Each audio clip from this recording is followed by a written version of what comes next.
You're listening to The Pete Sheppard Show. Oh,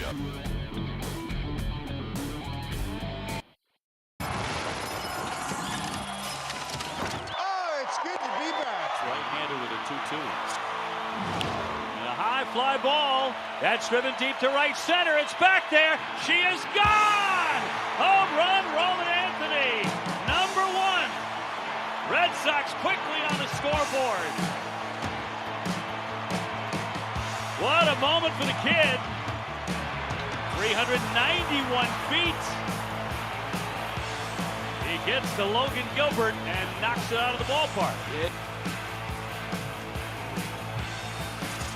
Well, if I told you a month ago on May 17th that I'd be sitting here on June 17th and saying the Red Sox are now officially a playoff team if the playoffs started today, it only lasted today, but nevertheless, it's true. Roman Anthony got things going early for the Red Sox, and they beat the Seattle Mariners 2-0 on the road. But that isn't the story. Sam Kennedy and Craig Breslow with some reaction to the Rafi Devers trade.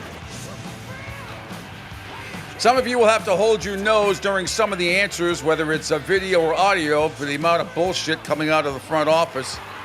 But nevertheless, all the right questions were asked, and whether you agree with the answers or not is a different story. I'm sure most of you will not agree with a lot of the answers and the way this presser went off last night. No John Henry, by the way, just Red Sox President Sam Kennedy and GM Craig Breslow. Good morning, everybody, and welcome to the Pete Sheppard Show here on the Coastal Sports Network. How's everybody doing this morning? Thanks for checking us out here on this terrific Tuesday on the Coastal Sports Network video platform, checking me out on X, on Twitter, following me at PShep326, on the Facebook pages as well, YouTube, on Rumble, Kick, CSN Florida, on LinkedIn as well. Call or text the show, 727-858-6650. And right up there, download the app, SR1029 The Game, SR1029thegame.com. Can't stress enough, download. Everything is free. Nothing, you don't pay for anything here. Nothing. It's all free. Just download the app. If you're in your car or you can't watch the show, best thing to do is download the app, as Angel will tell you. Lots to talk about. Red Sox win 2-0. They're now a half game up in the wild card race on Seattle, who they beat last night, and the Minnesota Twins. So we will we'll break that game down as well. Giolito was awesome last night. 10 strikeouts in 6 innings. Red Sox are 38-36. Oklahoma City beat Indy 120-109. About 8 people watched that game. I can tell you, I watched very little of it. I watched a lot of the Red Sox. This series just does, I don't want to fall into that camp where it's too small market. I don't know. There's just nothing generates the buzz. I'm not into it. I'm just not into it. And I don't know what it is, because there is some star power here. Halliburton gets hurt last night. He had 0 points in the first half. His leg was banged up. But, geez, I mean, you got to I'm surprised. Rick Carlisle, he was playing that poorly. Take him out of the game. He was doing nothing, absolutely nothing. And I'm surprised Rick Carlisle let him play as much as he did. Should have taken him out. Anyway, OKC 1 game away from winning the NBA title. Edmonton at Florida tonight. Game 6, the Stanley Cup final at Sunrise. I don't give a shit if Taylor Swift and Kelsey are there or not. There are still people arguing on Twitter, which I'm done with, and still believing that it's going to make such a difference that more people are going to tune in. Now, when they went up 1-0 a couple of nights ago when Marchand scored early, people are like, see, it was Taylor Swift. They hadn't shown Taylor Swift yet. The spike was because the Florida Panthers went up 1-0. Anyway, it's so obnoxiously stupid story. I do not care. I guess they showed it 12 or 13 times, and there were still people out there that actually believe that it made that much of a blip. Trust me. It's all lie. The Swifties are just like out of control. I told you, stick any celebrity up. It doesn't matter. Tom Cruise is up there. Would it matter? Would it get a blip? Okay, it may get a blip. It doesn't matter. Game 6 is tonight. The Panthers can wrap up back-to-back Stanley Cup titles with a win. I got a feeling they're going to do it. Even though I had picked Edmonton at 6 initially, that Game 5 the other night with the Saturday night with the Florida Panthers, who went into Edmonton, and it was Edmonton who looked like they were jet lagged. They came out flat. The Panthers took it to them early and often. They scored for the 4th straight time first. and never let up. Marshy was awesome again with a couple of goals, and they went on for the 5-2 win. We got some preview and post-game sound from that game coming up as well today here on the Pete Sheppard Show on the Coastal Sports Network. But at sunrise tonight, place should be rocking. And we'll see. We'll see. Both of these teams have been very resilient, obviously. And we'll see. The goaltending situation with Edmonton is going to be a big story to see who comes out and plays and starts tonight for Edmonton. All right. With that, we say good morning to Angel Martinez. Good morning, Angel. How are things in Tampa this morning? Things are lovely here in Fort Myers. Good morning, Senor Pitor. Yes, we had some overnight thunder boomers, and we can't say enough. There's always much needed rain around here, but we're supposed to get some more today. It is the usual summer stuff around here, so it's no big deal. I have, and I don't know if it's ever done in sports history, but so I can save the Panthers tonight. I have minus $5 that they will win tonight. I don't know what kind of uneven odds those are, but I think the Panthers will take care of business. And the same way, I don't think the NBA is not drawing that much hype this year with the playoffs. I just don't feel it. And I think a lot of it culminated between the season, that goofy in-season tournament nonsense that they have. I think Adam Silver's just going to have to go back and really kind of check out what he's done wrong and trying to right the ship. But it's just, the series is just, it's not that big of a buzz. And even like last night, I know OKC fans, I know they're happy, obviously big win, but I don't know. It's just not the same as years past. I'm glad it's not the Lakers, so I'm fine with that. But small markets are just, they're not big enough to draw that much of a huge buzz. Yeah, and I mean, overall, it's just been Last night's game was, I mean, OKC went out to 18-point lead in the first half. Yeah, Indiana came back and cut it. But I mean, Halliburton was doing nothing. He banged up his leg, so I give him a little bit of slack there. No points in the first half for him. Was just throwing up, Mesa Convention numbers, all bricks, all over the place. I mean, I just don't. I think the majority of the country just didn't give a shit. They don't. And Adam Silver next year, he's going to try to make, United States, USA versus the world, and try to make the All-Star break better that way. I just don't think it's going to make a difference. Anyway, we digress. I'm sure OKC probably has a good chance to wrap it up, but I'm hoping Indiana pushes it to 7. I know the NBA is hoping they push it to 7. I'm sure the refs will do everything possible to see that it gets to 7, and we'll see if Halliburton can even what kind of shape he's going to be in on Thursday night when they play Game 6 of the NBA Finals, with OKC now leading 3-2. They took care of business Game 5 at home. Edmonton just absolutely shit the bed, and they were just dominated. All right, let's get into this. Last night, unfortunately, I didn't get to go on this thread because it went to my junk mail.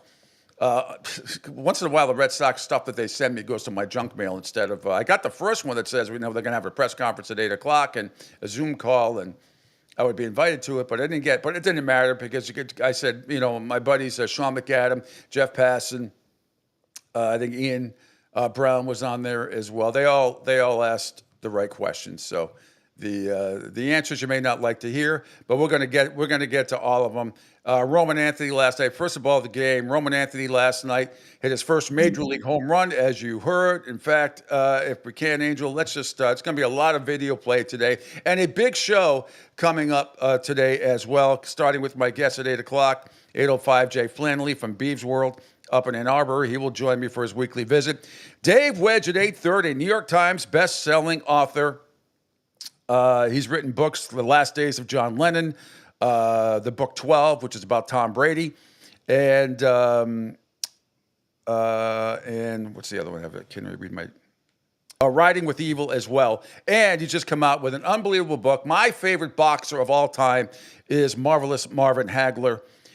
He has come out with a new book, Blood and Hate, the untold story of Marvelous Marvin Hagler's battle for glory. So he will be on.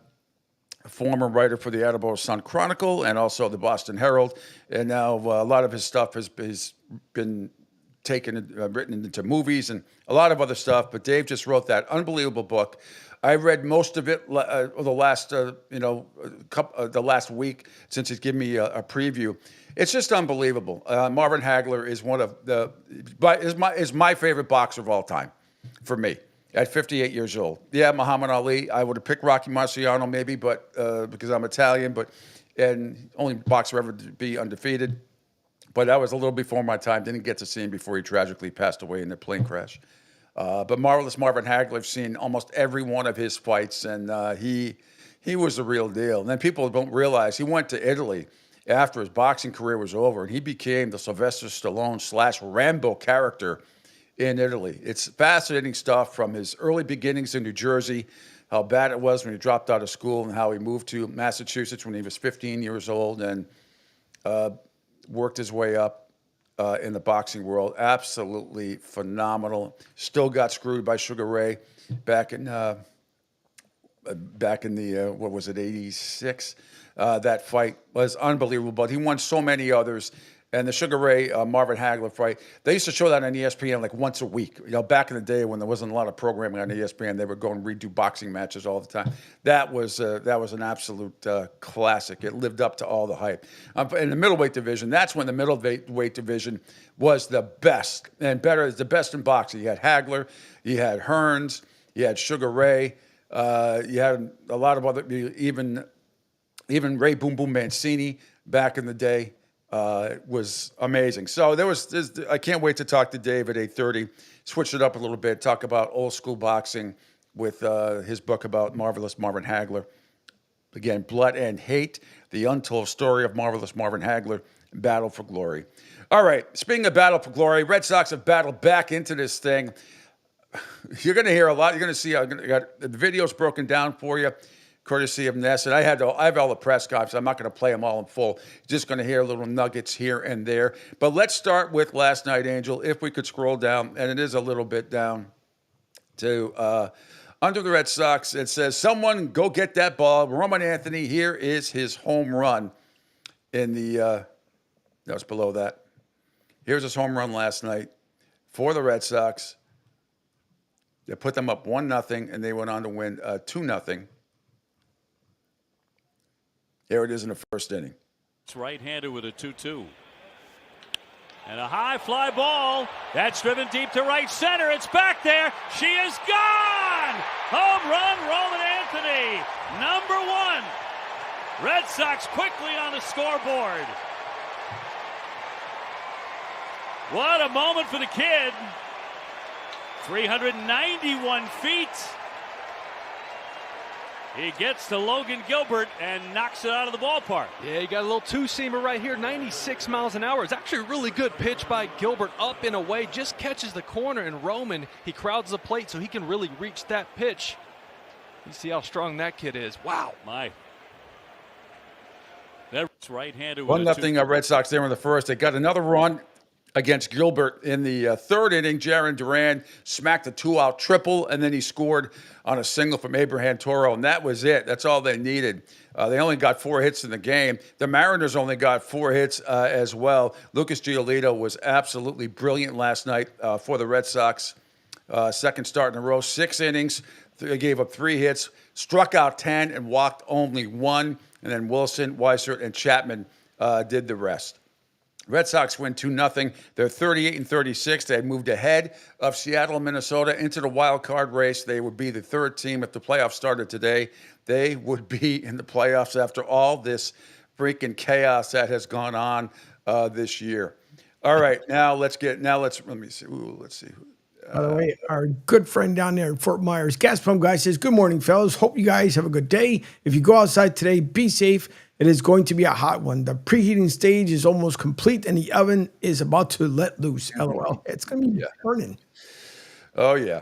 All right. If we could scroll up, Angel, to Ness and Roman Anthony after the Red Sox season high 6th straight win.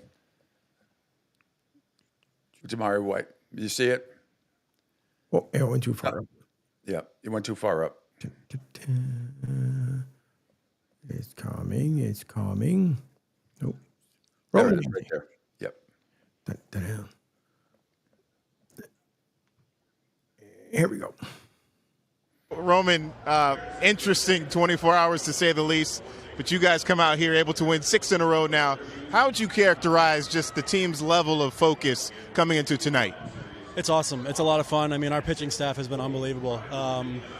Since I've been here, they've just executed every single pitch, and our defense has been great. Everything's been great. We're swinging it well, and we're rolling right now. It's fun. Winning's fun. You got the first points on the board in this contest against Logan Gilbert. He's an all-star, a Cy Young candidate year after year. How gratifying was it to get your first big league homer? It was awesome. It was great to just, scratch your run there. And, in the end, obviously we won 2-0, so that was big. But, great to just help the team win and get another great team win. And that was your first plate appearance against him. What was the approach going in? We know he's got a great heater. He's a great pitcher out there. So, threw me a few there and just try not to be late, try to find a way on, try to find a way to score, help the team win. Since you got called up to the big leagues, you've been seeing a lot of spin, a lot of changeups. How surprised were you that plate appearance was so fastball heavy? I think it's just it's all part of that that learning curve you go through as a rookie and as somebody who comes up and experiences that first week and sees the different ways they pitch you. So I think just adjustments are huge, pitch to pitch. If you can make pitch to pitch adjustments, I think you'll be all right. Lucky for you, the ball landed in the tunnel. I think you're going to get it back, man. So congrats. Awesome. Thank you. All right, and then right below that, great job by Roman Anthony. Lucas Giolito on the team trying to maintain positive vibes. It was right below the one you just played. Jumps around, bud. Here we are. What you have going so well tonight to get you through 6 again, Lucas? All 4 pitches are working pretty good. Fastball especially. We have the good attack plan with the heater right now. I'm in a good place mechanically, so we're able to attack with the heater, top of the zone. Sometimes it turns into driving it to the bottom of the zone. We take those. We can work with those. So just utilizing the heater, and then kind of that opens the door for getting everything else in there. How do you settle back in an inning like the third where you 3 singles and then you strike out the side? I think the first inning set it up well for me. I walked the leadoff guy, which you never want to do to start the game. Kind of put your back against the wall a little bit. We got the quick double play, got out of it. And then the third inning, back up against the wall again. I think I benefited from already being in that kind of situation the first inning. Obviously, it's higher stakes with the base loaded, but at that point, for me, I just got to turn my brain off and rip it as hard as I can. So Narvi created a great game plan to get through that, as far as his pitch calling locations, and I was just trying to execute right through his glove, and we were able to do that and get out of it. Desmond said about that he thought the team had really good energy today. Did you sense that? Obviously, it's not your normal day. Yeah, I think that was a hugely important for us to continue the positive vibes, continue to have high energy. I could tell today.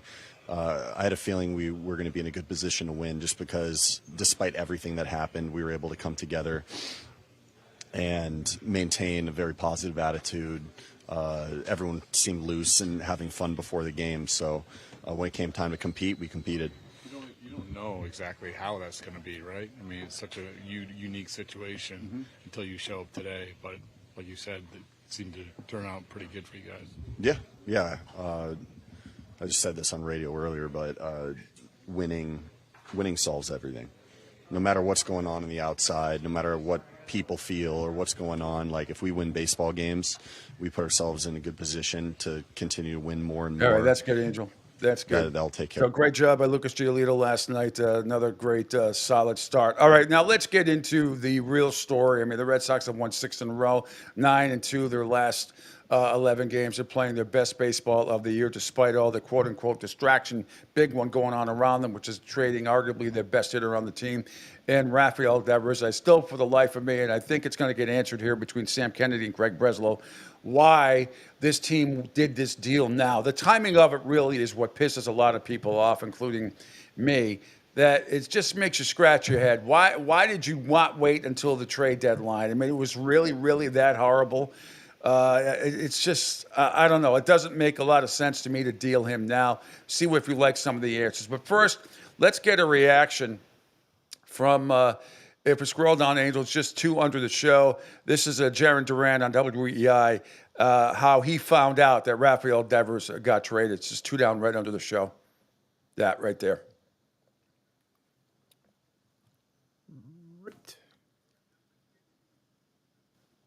When Robert Murray tweeted out the news, like everybody thought, well, did he get hacked? Is this legit? Like, was that kind of the feeling on the plane at first, or the whole ride here? Like, kind of like shocked that it happened?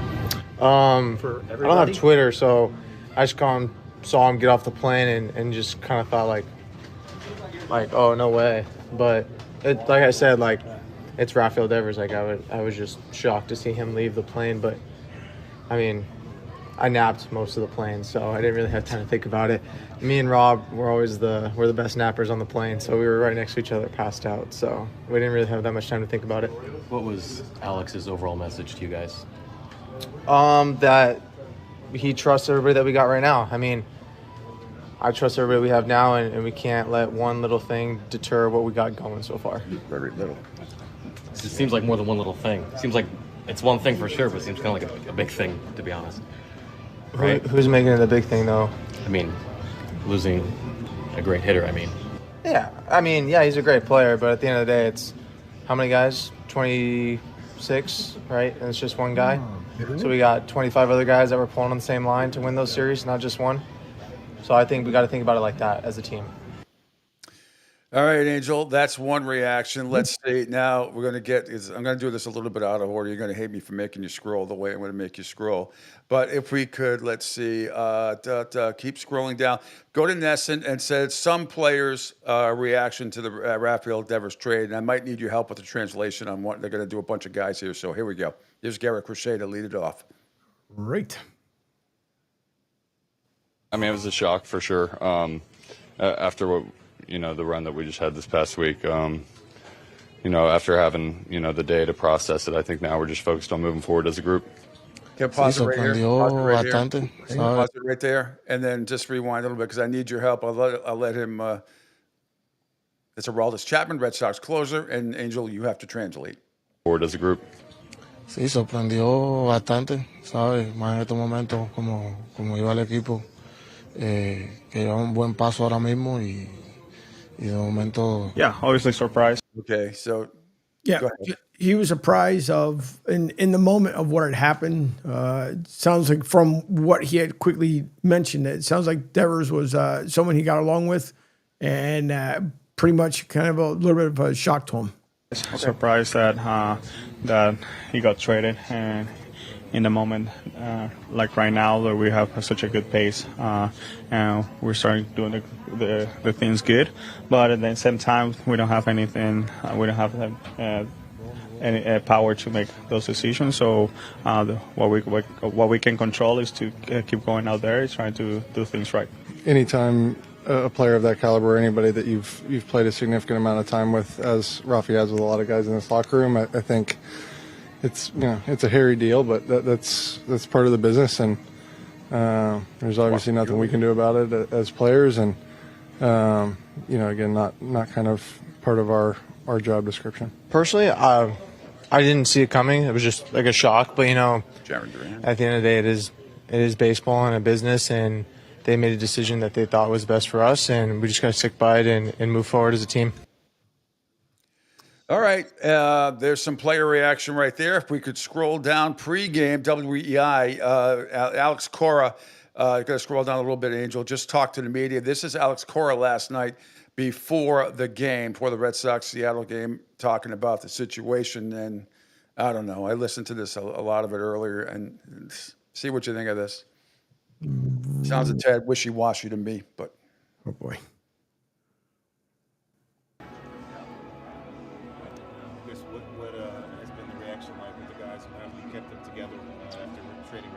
I mean, obviously, it's a huge day, right? And our job is to show up today and play the Mariners, and you talk to players, and just want to make sure everybody is in the same page, and we're in a good spot.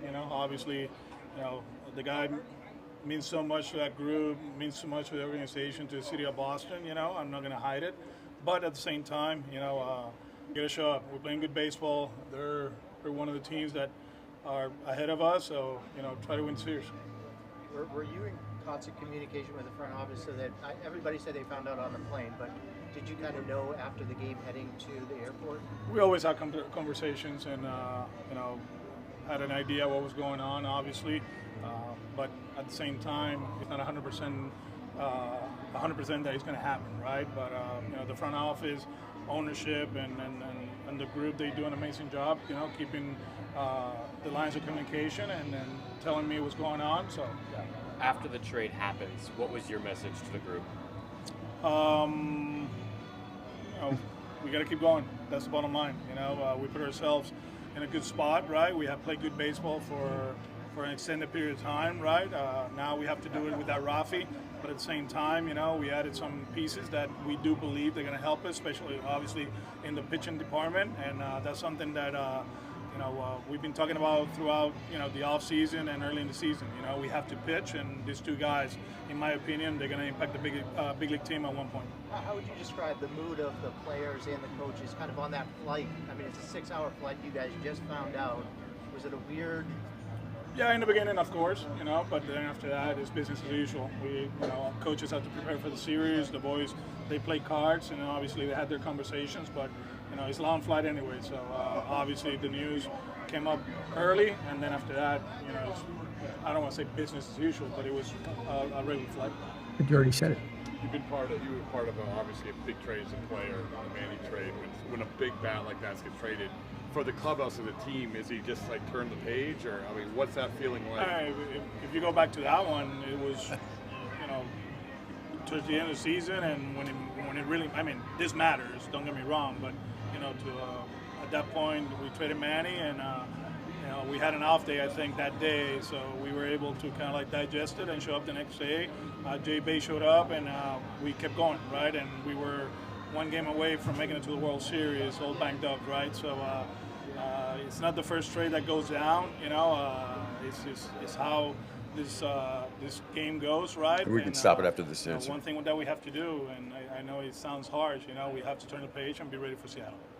All right, yeah. Well, they won 2-0. Okay, Angel, let's keep scrolling down under Nesson, and let's get some reaction here. Red Sox General Manager Craig Breslow on what he wants the Red Sox culture to be.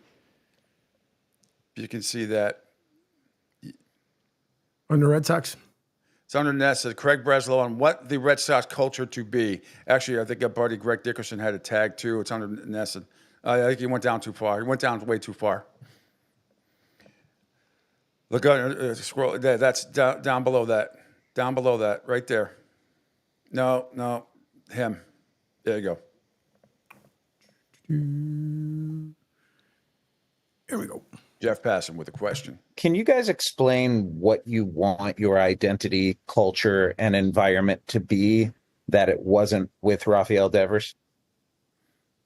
Yeah, I can talk about my experiences on championship caliber teams, and the unfortunately I keep going back to this, but what it keeps coming to is this idea that the whole is greater than the sum of the parts. That each individual is contributing and finding a way to help a team win, whether that is in the batter's box, on the pitcher's mound, on the bases, on defense, in the clubhouse, on the bench.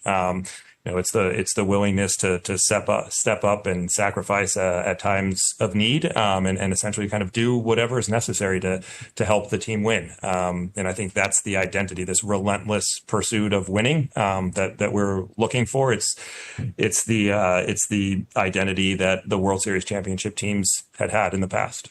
Which of those was he not fulfilling? Yeah, I don't think it makes sense at this point to kind of be overly pointed or critical. I think we failed to reach that alignment. It was a really strong fit here for a really long time, and then became evident that it had started to diverge. And so, I think best to identify it, own it, and act decisively to fix it. Sounds like it sounds a lot of wishy-washy stuff to me. Let's play another one. Let's see if we could scroll up, and let's go to Sam Kennedy. This is from Nesson.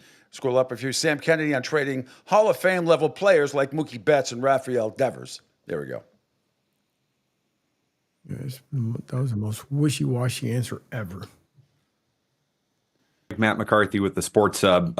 Sam, as you just said that this was a baseball decision, and maybe this is a better question for you, given you've been here a little bit longer than Craig, but over the course of the last 5 years, you've traded an undeniable first ballot Hall of Famer in Mookie Betts, and now a player who might be building his own Hall of Fame resume in Rafael Devers. So I guess simply put, why does the organization keep doing this? And what are the organizational factors that have created an environment where the Boston Red Sox are, I guess, repeatedly trading away Hall of Fame talent? Thank you. And laughable. Yeah, thanks, Matt. Understand the question. Each and every player decision is its own individual decision.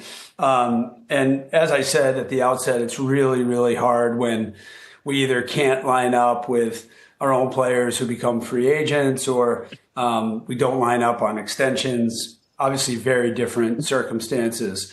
But I'll put our record up against anybody else's in Major League Baseball over the last 24 years. God, Sam. We're incredibly proud of what we've built here. There it is. We've got more trophies and banners to show for it than any other organization in Major League Baseball. We are so proud of that. And this clubhouse believes in itself, and we believe in them. And I think our players are going to be pretty vocal over the next couple months about the belief in themselves and what they've been put together to do. Craig Breslow, it's easy for me to talk about him. He knows what it means to be a World Series champion in Boston.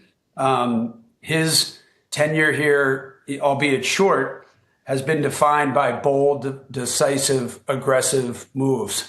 Probably feels a lot more than 2 years in the role. But a lot of the moves that he's made have been bold and decisive and rooted in what is in the best interest of the baseball team.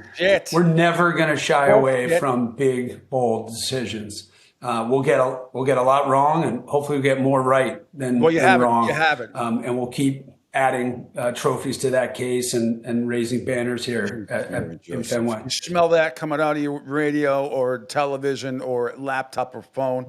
Come on, man. And look, I know Sam is a yes man. I know that John Henry has thrown him under the bus huge, and he's forced to make these kind of ridiculous statements. And I like Sam a lot. He's a great guy. I used to do a weekly show with him back in the day. But you cannot do – this is what Dan Duquette did before. More days in first place, more days in first place. We should say that all the time. You can't make that statement, Sam Kennedy, now about the last 24 years. I'm sorry. What have you done for me lately? Yes, 4 titles in a very competitive team from 2003 to 2000. I'll even give you 19. You won 4 World Series during that stretch and nearly got to 2 others. Okay, I get it. In 08 and in 2019. You're in the LCS. And since 2019, which we're going on 6+ years, you haven't done squat. You've made every move basically has been the wrong move as far as trades and all that stuff. It doesn't make sense. And that's the worst thing that a guy like Sam Kennedy do is bring up something. Well, I'll put our record up the last 25 years. Nobody gives a shit. All they know is what you have done lately, which is ugats, which is nothing. Absolutely nothing here except make the wrong decisions. God, I can't believe this is George Steinbrenner back in the day. God rest his soul. Hate the Yankees, but always, he was a character. He used to go on WFAN and other shows and on national shows on ESPN and say, well, in the 80s, well, the Yankees have won more games than any other team. Yeah, great, wonderful. You know how many World Series and playoff appearances they had? 1 during that stretch. And that was a split year in 81 when they went to the World Series and lost to the Dodgers. They didn't get there they didn't get there in 82, 83, 84, 85, 86, 87, 88. 82 was the Twins, 83 was the Orioles, 84 was the Tigers, 85 was Kansas City, 86 was the stupid Mets, 87 was the Twins, 88 was the Dodgers, the Kirk Gibson year, 89 was the Oakland A's, they finally got it, and 90 was the Cincinnati Reds upsetting the Oakland A's. There you have it, it's right off the top of my head. Nowhere near does it say Yankees. I mean, that's what George Steinbrenner used to rely on all the time. That kind of, and it sounded stupid then, and then Dan Duquette did it back in the day when I was at WEEI. It was more days in first place. More days in first place means nothing. It means nothing. So when Sam Kennedy talks about, I'll put our record up the last 24 years, why don't you put your record up the last 6 years? Let's do that. Let's skew the number. You want to skew the numbers every 24 years? Fine, I'll grant you that. Let's skew them the last 6 years. You've had one of the worst records in baseball, one of the worst track records in baseball, and it's not all Sam Kennedy's fault. It's partly his fault, partly Craig Breslow's fault, but it's mostly John Henry's fault. The image on this team and the narrative out there is that they have given up, that John Henry has given up. So far, the players haven't. They've got themselves back in the wild card race, and we'll see if they can continue this. And it's going to put more and more pressure on John Henry to do something at the trade deadline in a positive way for the Red Sox, as opposed to continue to give up, which would be the trade of Aroldis Chapman and God only knows who else, which I still don't discount yet. Let's see how this goes. All right, let's take a quick break, then we'll come back. Phil Castanetti, Sports World in Saugus, Mass. is New England's place to buy or sell the finest in sports memorabilia. For over 35 years, Sports World has offered the finest in sports collectibles. Hey, they got a great event coming up with Mike Napoli, 2013 World Series champion. That's coming up Tuesday, July 1st from 10 a.m. until noon. There'll be autographs available, pictures and all that stuff for you down at Phil Castanetti's Sports World. That's 184 Broadway in Saugus. Call 781-233-7222 for more information. 781-233-7222 for more information. Sports World in Saugus. Be there. More Q&A from the Red Sox media to Craig Breslow and Sam Kennedy coming up next here on the Pete Sheppard Show on the Coastal Sports Network. Hi, folks. This is Gerard Moynihan of Moynihan Lumber, and I would like you to know that our company has been selling Anderson windows for over 60 years. See the complete line of Anderson windows at any of our 3 locations in North Reading, Beverly, or in Plastown, New Hampshire, or at MoynihanLumber.com. Hey, everybody, it's Pete Sheppard from the Coastal Sports Network. Want to tell you about my good friend Lou DiMuzio and his company. Lou is the president and founder of Ace Technology Advisors. They're big-time tech specialists. At ATA, they're able to craft, implement, and manage the best and most appropriate solution for your business. They leverage their industry-leading experience and their portfolio of technology partners to improve your best practices and infrastructure. So you can get a hold of them at 888-599-4223. That's 888-599-4223. Check them out on their webpage, www.acetechadvisors.com. That's www.acetechadvisors.com. Or you can email them, sales@acetechadvisors.com. Check out my friend Lou DiMuzio and Ace Technology Advisors. Right now, our country feels divided, but there's a place where people are coming together. I gotta tell you, I was nervous to talk to someone so different than me. Me too, but I'm glad we are. Love Has No Labels and One Small Step are helping people with different political views, beliefs, and life experiences come together through conversation, and it feels good. Wow, your story is so... Interesting? Yeah. When people actually sit down, talk, and listen to one another, they can break down boundaries and connect as human beings. At lovehasnolabels.com/onesmallstep, you can listen to amazing, life-changing conversations and find simple tools to start a conversation of your own. I know one thing. This conversation gives me hope. It gives me a lot of hope, too. Take a step toward bringing our country and your community together by having the courage to start a conversation at lovehasnolabels.com/onesmallstep. A message from StoryCorps, Love Has No Labels, and the Ad Council. People do some pretty cool things in their 40s and 50s. Why should saving for retirement be any different? I mean, they go back to college, learn new instruments, start skateboarding. Whoa! Okay, maybe that one's not for everybody, but saving for retirement is. With aceyourretirement.org, you can get on track with your retirement savings no matter your age. Just have a 3-minute chat with Avo, the friendly digital retirement coach from AARP. You'll get personalized recommendations based on your input that are easy to understand and work with your lifestyle. It's quick, easy, and free. Plus, it's sponsored by AARP, so you know they got your back. Gnarly move, Dad. Thanks, sweetie. So wherever you are in your retirement savings journey, head to aceyourretirement.org and start chatting with Avo today. That's aceyourretirement.org. A message from AARP and the Ad Council. Adopt US Kids presents What to Expect When You're Expecting. A teenager. Learning the lingo. Today I'm going to help parents translate teen slang. Now, when a teen says something is on fleek, it's exactly like saying, that's rad. It simply means that something is awesome or cool. Another one is totes. It's exactly like saying, totally, just shorter.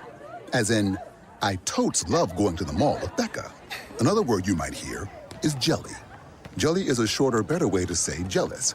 As in, Chloe, I am like so jelly of your unicorn phone case. You don't have to speak teen to be a perfect parent. Thousands of teens in foster care will think you're, rad just the same. To learn more, visit adoptuskids.org. A public service announcement brought to you by the U.S. Department of Health and Human Services, Adopt U.S. Kids, and the Ad Council. This is the story of a very special woman. In a matter of seconds, she turned herself into a great mathematician or an entrepreneur. Her knowledge was limitless and still is. She could also make monsters disappear, especially those that lurked in the shadows under the bed.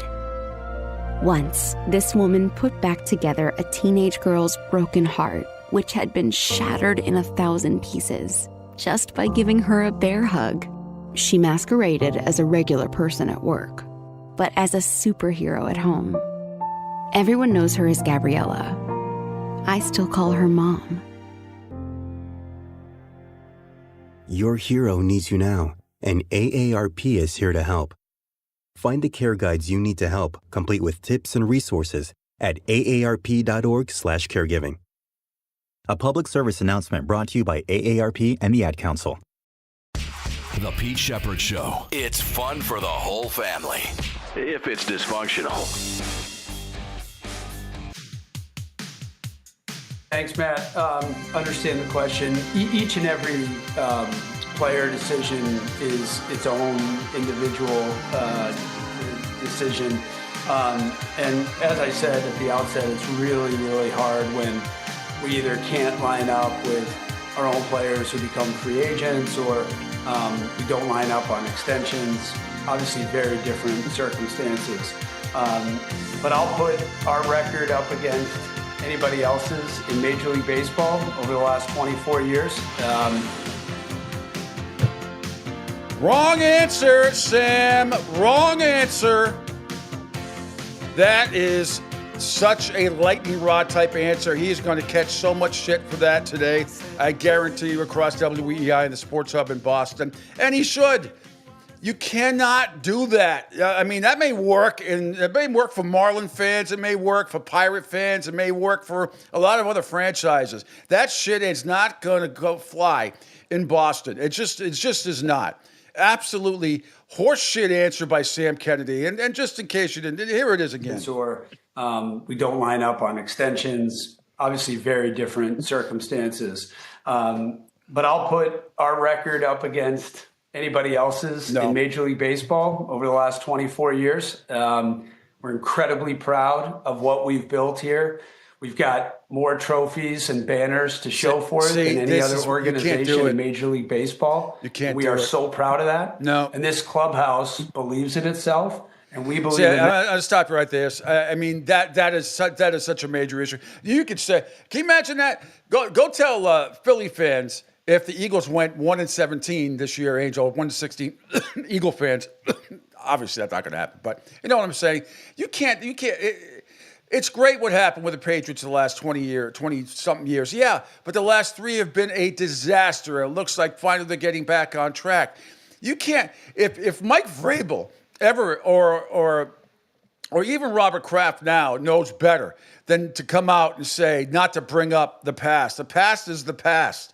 Everybody's proud around, being from New England and now down here. But I'm proud of what all these franchises have done. But it's, Sam, you can't do that. If Robert Kraft ever brought up, look what we've done. I'm proud of what we've done. But the last 3 years have been a disaster. The last 6 years for the Red Sox have been a disaster. Absolute disaster. You cannot bring up the last 24 years. Nobody gives a shit. They don't care. It is what it is. You cannot live off the past like that. The last 6 years, this organization has been a disaster for the most part. The lack of communication is pathetic.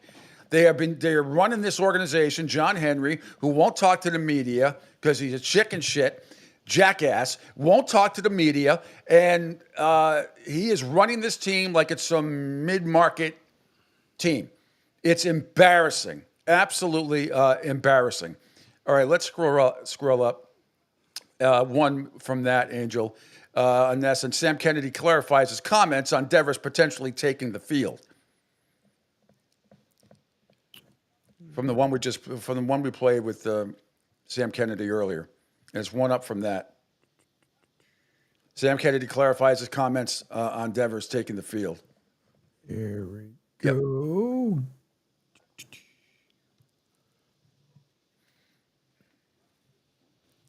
Sam, on Nesson last week, you said that you believed when Devers, or when you guys asked Devers to pick up a glove, he'd be ready. Did you believe that when you said it, or was that just trying to kind of make things publicly? Yeah, I think it's probably my own fault for being eternally optimistic. And so I believed it when I said it. I was sitting in the Nesson studio watching imagery of Rafi take ground balls. So yeah, I thought we'd ultimately get to a place of complete alignment, but we couldn't. So we did what we did. Sam, on Nesson last week, you said that you believed when Devers. Okay. Stand by 1 second here. All right. By the way, as Pete does what he's doing right now, don't forget, folks, visit Fresh Roasted Coffee, freshroastedcoffee.com. Put in the promo code MAC20 if you guys love coffee, whether it's the hot stuff, the cold stuff, the in-between stuff, nonetheless, Colombian, American, you name it, freshroastedcoffee.com, promo code MSC20, and get 20% off your next order. Back to Pete. All right. Right under the show, Angel, under awful announcing, former MLB GM on MLB Network, yes, from Foul Territory TV, Jim Bowden on the Rafael Devers trade here. A little national perspective. Could a player ever do something, a player of that caliber, could ever do something so egregious in your clubhouse that you would then go ahead and say, you know what? We're just willing to get something back and dump your money. Is it possible that a player, or have you ever seen a player do something that egregious that it's just like, oh, in your terms, dump this player on another team? Never a superstar player. Never. And it can't happen. This is egregious. And, look, the ego affects the progress of mankind. It always has. And ego got in the way here. And whether it's Craig Breslow's ego, after Devers wanted to meet with Cora and John Henry and not him, or whether it's John Henry's ego upset that he's paying a guy $300 million that didn't want to run over and play first base. I mean, I don't know the reasons behind it. They have their own reasons, but no, this is unacceptable. The late Sparky Anderson, who was the manager of the Big Red Machine in the 70s, he took me aside when I was a rookie GM in Cincinnati, and he said, always remember one thing.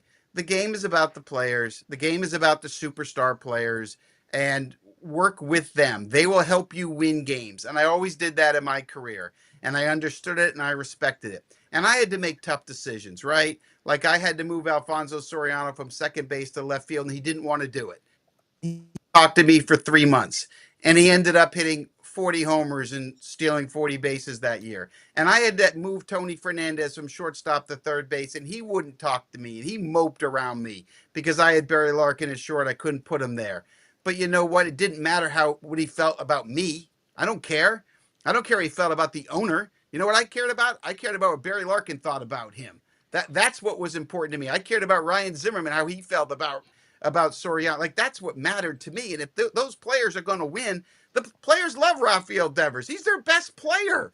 I don't care if he hurt Breslow or Henry's feelings for not wanting to do something. Either you make the player do it, and if you're not going to make him do it, then you live with the consequences. But you certainly don't trade him for this return under any circumstances. Look, I don't know about under any circumstances, but certainly you wait until the trading deadline This was a stupid, idiotic thing the Red Sox did. It's all ego. It is about ego with John Henry. That's just it. I wish Jim was managing GM in the Red Sox right now. They'd be in better shape. Although maybe not. Maybe because all this stuff is being overridden by John Henry. Don't think for a second that Breslow and Kennedy are mostly responsible for this, because they're not. This is John Henry. Absolutely another salary dump. It's another white glove slap in the face to the fans and the people who run this team. And it's just a lot of bullshit answers. And now we get the goddamn president of the Red Sox coming out and saying, well, the last 24 years, I'll put our record up against anybody. Wonderful. That's like the Yankees saying, oh, well, you know, our lifetime of 27, whatever it is, 27 world champ, we'll put that up against any. Yeah, nobody. Ask any Yankee fans if they care about any of that stuff right now. All they care about, and they're slumping, is getting. They lost 1-0 last night again to the Angels. Red Sox only 5.5 out in the division. They're a half game up in the wild card now. But I mean, ask Yankee fans if they give a shit about the past history and all that stuff. Yeah, I mean, there's some pride there, but they're not going to. There's not Yankee fans are certainly. I can't see. Cashman coming out and saying, yeah, well, look at the history of the Yankees. I mean, that would not fly. And I can't believe Sam Kennedy really was, he's not a dumb man. He's a very smart, nice man. But what he said was dumb. That is such the lightning rod of what not to say to fans about, oh, look at our track record the last 24 years. You are setting yourself up. You're going to get creamed today for that nonsense. This is not a mid-major team. This is a major market, one of the most popular teams in Major League Baseball, and you're treating it, or you're talking about, and your owner is treating it like they're the freaking Pirates, or they're the Milwaukee Brewers, or Arizona, or whatever mid-major market you want to talk about. It's not that way. It shouldn't be that way. It just looks so bad, so bad. Oh my God! I'm just so disgusted with how this has gone down. And like I said, I'm hoping the Red Sox players channel the movie Major League, where even though I don't want to see John Henry a big stealthy life thing of him, and every time the Cleveland Indians won in Major League, they'd rip a piece of clothing off. Remember that, Angel, of the woman who owned the team? I don't want to see that with John Henry, but they're going to have to get galvanized. They're going to have that kind of an attitude. And Alex Cora as well, if he's still really serious about winning, which I'm still not entirely sure that's the case after what he said 10 days ago. But they're going to have to come together as a team and you know what? Fuck John Henry, and we're just going to keep on winning and keep on playing good baseball, and we're going to force him at the trading deadline to make us stronger. Now, that could backfire too. And you got to wonder secretly, and I do. I wonder secretly now if John Henry's not sitting there going, oh, God, I may have to make a move. I may have to make this team better. They're a contender. If they are a wild card team at the All-Star break, and John Henry starts trading away pieces like Aroldis Chapman away, all hell's going to break loose. All hell is going to break loose. But now I could just see him sitting in his front office today going, oh, my God, they're playing good ball. I may have to actually do something to help this team. God forbid you do that instead of relying on your laurels of what happened, 20 years ago, from 2004 to 2018. It's just unbelievable. What's that say, Angel, from Jerry? I don't have my glasses. Jerry says from Rhode Island, good morning, guys. Pete, he's treating the Sox strictly as an investment. He's always wanted the Sox to be like the Rays, where there's very few big paid players. Bad trade salary dump is the one thing. I disagree, Jerry. That was not the case for many years. They didn't. They went after people.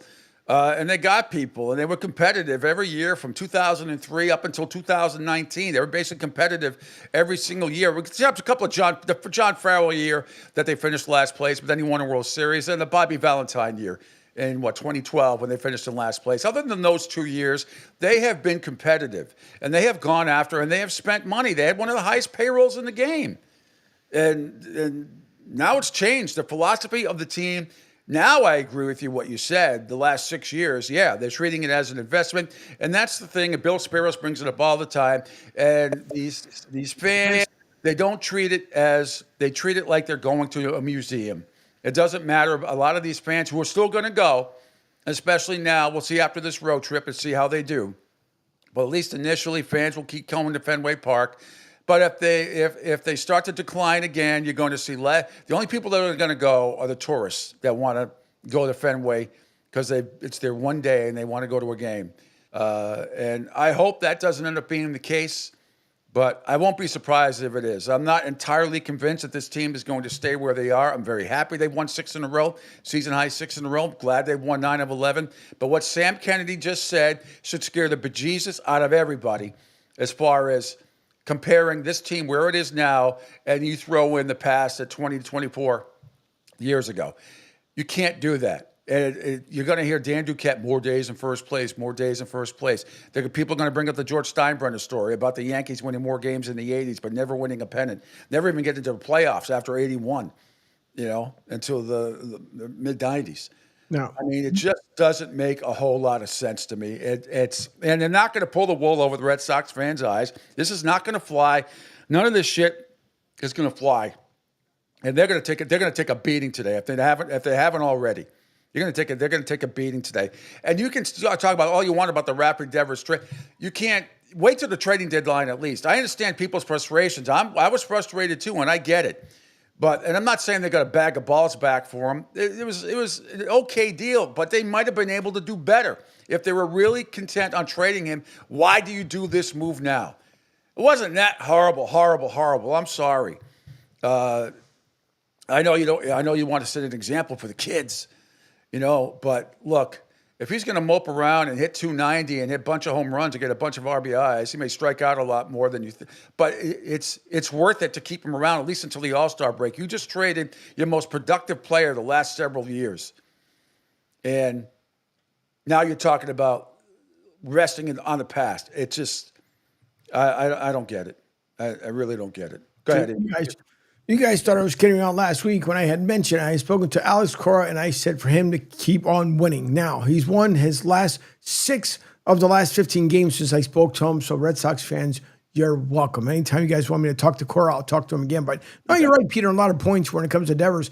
They could have gotten a lot more at the All-Star break because there's teams, they already know there's going to be teams in the wild hunt, the wild card hunt. You're going to have teams like St. Louis, for example, that seem to find a way to be there at the end of the season. So you could have gotten a lot more. So I would love to know the real truth behind it, saying, here's the real reason why we felt that we needed to deal with Devers now. And I know the real reason. There's a salary dump. They didn't want to wait. John Henry didn't want to wait anymore. Andrew, we scroll down again to get up to and Damian Woody. Yes, football.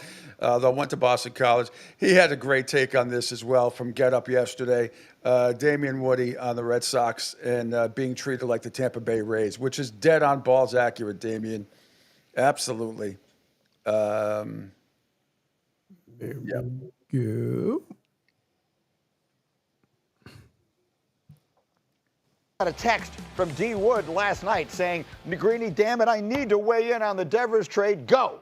Bro, literally, we just swept the Yankees, right? I'm talking crazy smack to my 13-year-old son because he's a huge Yankees fan. I'm giving him the business, all of this. We win 5 straight. 5. We swept the Yankees. Then all of a sudden, Jeff Passan, I'm going to have to talk to you, my brother, because I don't like this type of news being dropped. My man, Devers gets dealt like that. Like, Boston is acting like the Tampa Bay Rays. Like, we're a small market team. How could you do? I don't know what the hell we are doing in Boston right now. This feels like Mookie Betts all over again, trading away a young superstar like this. Listen, I know he didn't want to play first base, but guess what? There's a lot of organizations that deal with, disgruntled superstars. Guess what? Find a way to deal with it. I mean, bruh, I could literally walk off the set right now because I'm still pissed about it. My favorite part is that he's blaming Jeff Passan. Yeah.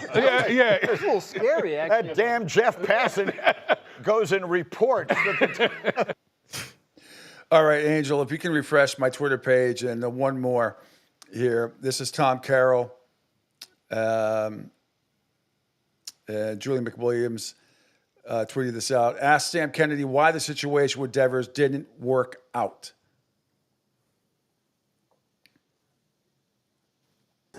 From your perspective, why didn't the situation with Rafi work out, in just the second year of a $300 million deal? Yeah, thanks for that, Julian.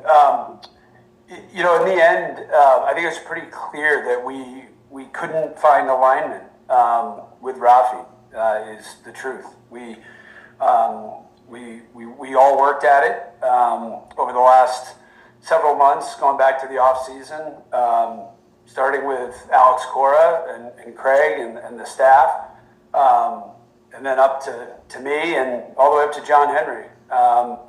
We worked at it. We had a different vision for him going forward than he had, and we couldn't get there. We couldn't find alignment, and we reached that inflection point and made the decision to make a big move. From your All right, and Angel, refresh one more time, please. And Sean McAdam, our buddy, asked Craig Breslow, the GM, if there was a mandate from ownership to trade Devers to a team that would assume his whole salary. Was there a mandate to unload as much, if not all, of his contract to facilitate a trade? Yeah, no, working backwards, there was no mandate. The mandate is to assemble the best team that we possibly could. And in order to do that, we needed to create a more functional roster and give certain guys more playing time, be able to rotate through the DH spot, potentially match up there. And also, this is a roster that certainly has some needs, and we can talk about starting pitching and bullpen help, and we think that we addressed some of those in the return that we had in this deal. But additionally, I do think that it gives us some resources, like I said, as we head toward the deadline. Was there a mandate? Keep telling themselves this. Keep telling themselves that. I hope you're right, Craig Breslow. I hope you're right. I just can't believe the bullshit that comes out of that organization. And it's just, all this stuff is just not going to fly. It's just not going to fly. And like I said, hopefully maybe these idiotic decisions will galvanize the team a little bit. Maybe emotionally, maybe some players, I'm sure, feel that the big distraction is gone in Rafael Devers. And I'm sure other players feel the opposite. David Ortiz sent out a message yesterday as well. I got to find it on Twitter. I retweeted it. I think it was right after the show ended. He did. And he said, David Ortiz reacts to the Rafael Devers news. Quote, "Nobody is thinking about your feelings. Learn about the business and then give your opinion." So there it was yesterday from David Ortiz, from Big Papi. I don't know. Tell me what you guys think.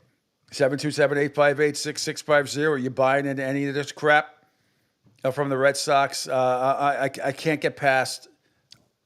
I can't get past the more days. I know what we've done the last 20 years. It's hard for me to get past it. All right, before Jay Flannelly comes on. Whoops. Before Jay comes on, let us... just to reiterate, because when Damian Woody said it, the Rays, or the Red Sox are acting like the Rays, exactly what Jerry had said just before we played that video. So points scored to Jerry from Rhode Island. All right. Finally, my total sports prep thing, I guess, finally loaded.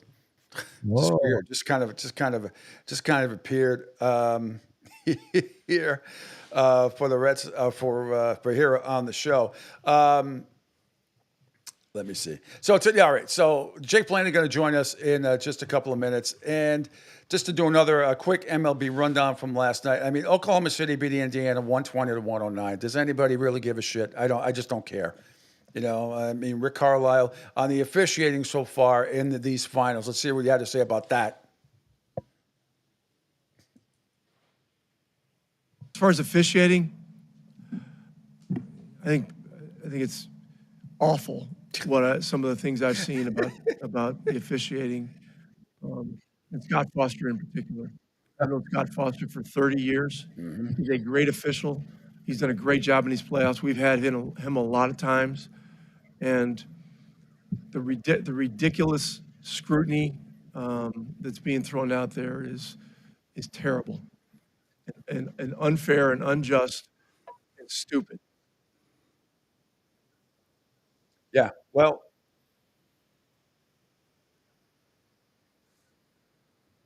Scott Foster is always going to have that little red check mark against him because he and Donaghy were good friends at the time. Yes, the guy that got thrown out of the game for fixing games. And there was a whole bunch of text messages at one point during that scandal from Foster to Donaghy and vice versa. So Scott Foster, while highly regarded as an official in the NBA, and Carlisle's not the first one to say that, nevertheless, that stigma is always going to be right there.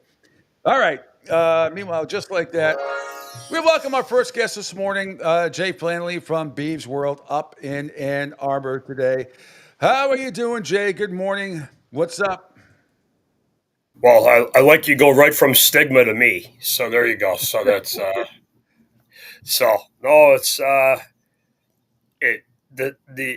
I barely watch the NBA anymore, but anybody who knows anything about that sport, and you just talked about it, knows when you see Scott Foster what's about to happen. There's certain umpires. Angel Hernandez was famous. There's certain other umpires and other umpires, referees in other sports. Kelly Sutherland, if you're a Bruins fan, that when you see this guy's at your game, get the antacid out because it's not going to be good. And isn't Scott Foster's nickname the Fixer or something like that? Well, it's because of his relationship with Donaghy, And when they need extra games to make money, that's why we'll see what happens. We'll see what happens on Thursday night when they head back to Indiana to see how many calls the Pacers get. It also depends. Depends on Halliburton, how healthy he is, because he was awful last night. Real quick, I just got to play this last cut. Craig Breslow for the Red Sox GM saying this is just more bullshit. Here we go. The outcome that we had expected, and it's forced me to reflect on the interactions that I've had, not just with Rafi, but with other players, and opportunities to communicate differently. Anytime you get to this point where, as Sam said, you reach an inflection point and you fail to reach alignment. I need to own things that I could have done better. And I don't know if this outcome would have played out any differently. I think that there's a decent chance that it wouldn't have, but I absolutely need to have the humility to think back on the interactions and figure out what I could have done better. I'm sitting here, Jay, and I've played a lot of cuts already today. And the one thing, and you'll remember, the one thing you cannot do, which Sam Kennedy did. I don't know if you heard me earlier. I don't know if you were listening earlier. The one thing you cannot do, I was listening. And I would lump your Mets in this as well, and the Yankees, and Philadelphia, and maybe even the Cubs, and maybe the big market teams. You cannot come out like Sam Kennedy said earlier today. Did you hear what he did? Am I going to have to play? Did you hear this? I actually want you to hear it, because it's. Remember when Dan Duquette, more days in first place. Yeah. Well, unfortunately, back in your prime, Sam Kennedy fell into that trap yesterday again. The 25 years of success. Yes, All right. So you heard. So I mean, it's just you can't do that. That is never going to fly in big time markets. It's never. That's the dumbest thing you could ever say. Be like the Patriots going up and saying that now. Oh, I said the same thing. You're not, or any organization. You're not going to. Like Dallas Cowboy fans going to bring up 1977 when they beat Denver. They're going to bring up the Pittsburgh game in 1995 and that Super Bowl. That's about it, because they haven't done squat since '95. They really haven't. Not crazy. Yeah. But I mean, it's just the all-time dumb thing. And I've interviewed Sam Kennedy. I had a weekly show with him back in the day. He's a very smart, intelligent man. I know he's being asked to be basically a puppet for John Henry. He's too much of a chicken shit to come up in front of the microphone. Yeah, he's the Secret Service, basically. Face the music. Yeah. And now they throw Kennedy and Breslow under the bus. But these answers aren't going to fly. They're going to get creamed today. They're going to get creamed if they haven't already from last night. It's just so disgusting. Well, the team's playing well, which is going to help them. Well, yeah, if they continue, I said this is going to be like Major League. Instead of tearing the clothes off of John Henry, and not tear. I don't want to see John Henry naked. They tore the clothes off one piece at a time as they were winning. Yeah. So maybe this can galvanize the team. Maybe they'll keep on winning. I still worry about him trading like a Aroldis Chapman at the deadline, even if they are in it. I still don't trust this guy at all. Okay. I know he's pooping his pants right now. If they keep winning, maybe he's thinking, oh, God, I'm going to have to do something to try to improve the team. God forbid we go down that road. The other thing I'm hearing about Rafael Devers, and I hope if this part is true, and I have no reason to doubt that part of it is not true. You overcome, you adjust, you adapt. And by that, I'm saying there are reports out there that the Red Sox organization was pissed because Devers didn't want to do commercials. He didn't want to do public appearances. That's true. He didn't want to. You know what? So what? All right. So what? Well, look. He agreed to do different charities and promotional stuff. If he agreed to it, and it's in his contract, if he agreed to it, that's one thing. I've yet to see where he actually agreed to it. I know it's kind of written in stone that all Red Sox players do stuff for the Jimmy Fund, a great organization, and all that stuff. And yeah, he's a selfish prick if he said he was going to do it and didn't do it. He is. I understand all that. But a guy of his caliber, a couple of things. You just suck it up and deal with it for now. If he's batting 150, that's one thing. The other thing, too, you wait to the trade deadline. You don't do this now. You don't know they could have gotten maybe more for him than they did. There's a couple of things going on that I know, but I'll talk about. Well, I do too. Honestly, we probably know the same shit because I've talked to a lot of people who were on that plane and who are in Seattle now. But go ahead, tell me what you know. Well, there's a couple of things going on. First of all, about midweek, they had a trade done with the Braves where they were going to get Asuna and Sean Murphy, the catcher. And Henry turned it down because of the money. This is the report you're hearing about where they had a deal done and Mr. Henry stopped it because he didn't want to take money back. Then when Henry was there this weekend, they had another meeting with Devers, and they didn't like what they heard. They had the deal done with the Giants for a couple of days, and then the Giants gave them a deadline of Sunday. And that's why the fumbling with the guy being on the plane and everything happened, the embarrassing video. Yeah. Now, the other thing that's funny, you just brought up Aroldis Chapman. You know why he didn't pitch this weekend? Because they thought he was going to deal him. Wow, Pete. Not bad for a guy from Rhode Island, correct. He's on like 3 of my fantasy teams, so I pay attention to these things. But yeah, that's what's going on. There's a lot of weird stuff. But again, clearly, he's nowhere near this level of player. But this is very similar to Nomar. They had to move Nomar because he was pissed after they tried to trade him on his honeymoon, and he just wasn't. He was done. He was Red Soxed out. This guy is a much worse guy than Nomar. He's nowhere near the player Nomar was. He's a great hitter, but he's nothing else. And he's fat and out of shape. He's going to look like Pablo Sandoval in about a year. So I think it's best for them to do what they did. Do I like the return? No, but that's not what this was about. They're trying to get out of his money. Maybe they'll go get a Kyle Tucker. They should have waited until the deadline. Oh, I know. You're right. That's the biggest, most important thing. They should have waited to the deadline. And I disagree with you about Nomar because he was an asshole to a lot of people. He was. A lot of people behind the scenes, a lot of shit that went on. I think that's apples and oranges for me as far as Nomar to this. Both have, I understood. And especially when Jeter drove into the stands and all that stuff. And Nomar was sitting on the bench. Yeah. Nomar was going to get dealt. I had no doubt about that. He had worn out his welcome. They dealt him. They went on to win the World Series. And this, I don't mind them dealing Devers. I don't like how it went about. They should have stopped it at the beginning. Down the street from me in spring training, this is where it all started. He shows a lot of shape. Alex Cora kissing his ass. The lack of communication, the Bregman thing, all of that stuff all comes into play. This organization looks like a jackass organization, salary dump city. And I got to play one more cut here for me and Brown. I'm sorry, Jay, but I got to get all of this in. No, it's good. I'm here for it. Ian Brown asked Craig Breslow to explain how trading Devers fits with the ethos of making moves with this year in mind. Yeah, I can talk about that. This year that everything you've been doing in terms of moves and everything was with this year in mind. Just wanted you to explain how this move kind of wanted him away from the young players. Right. Yeah, it's a good question, and I understand why the initial reaction would be that it'd be tough to sit here and say when you move a player of Rafi's caliber, when you take that bat out of the lineup, how could I sit here and say that we're a better team? And I acknowledge that. Kind of on. Did he say that? Yeah. Did he say they were better? Oh my God! Hang on.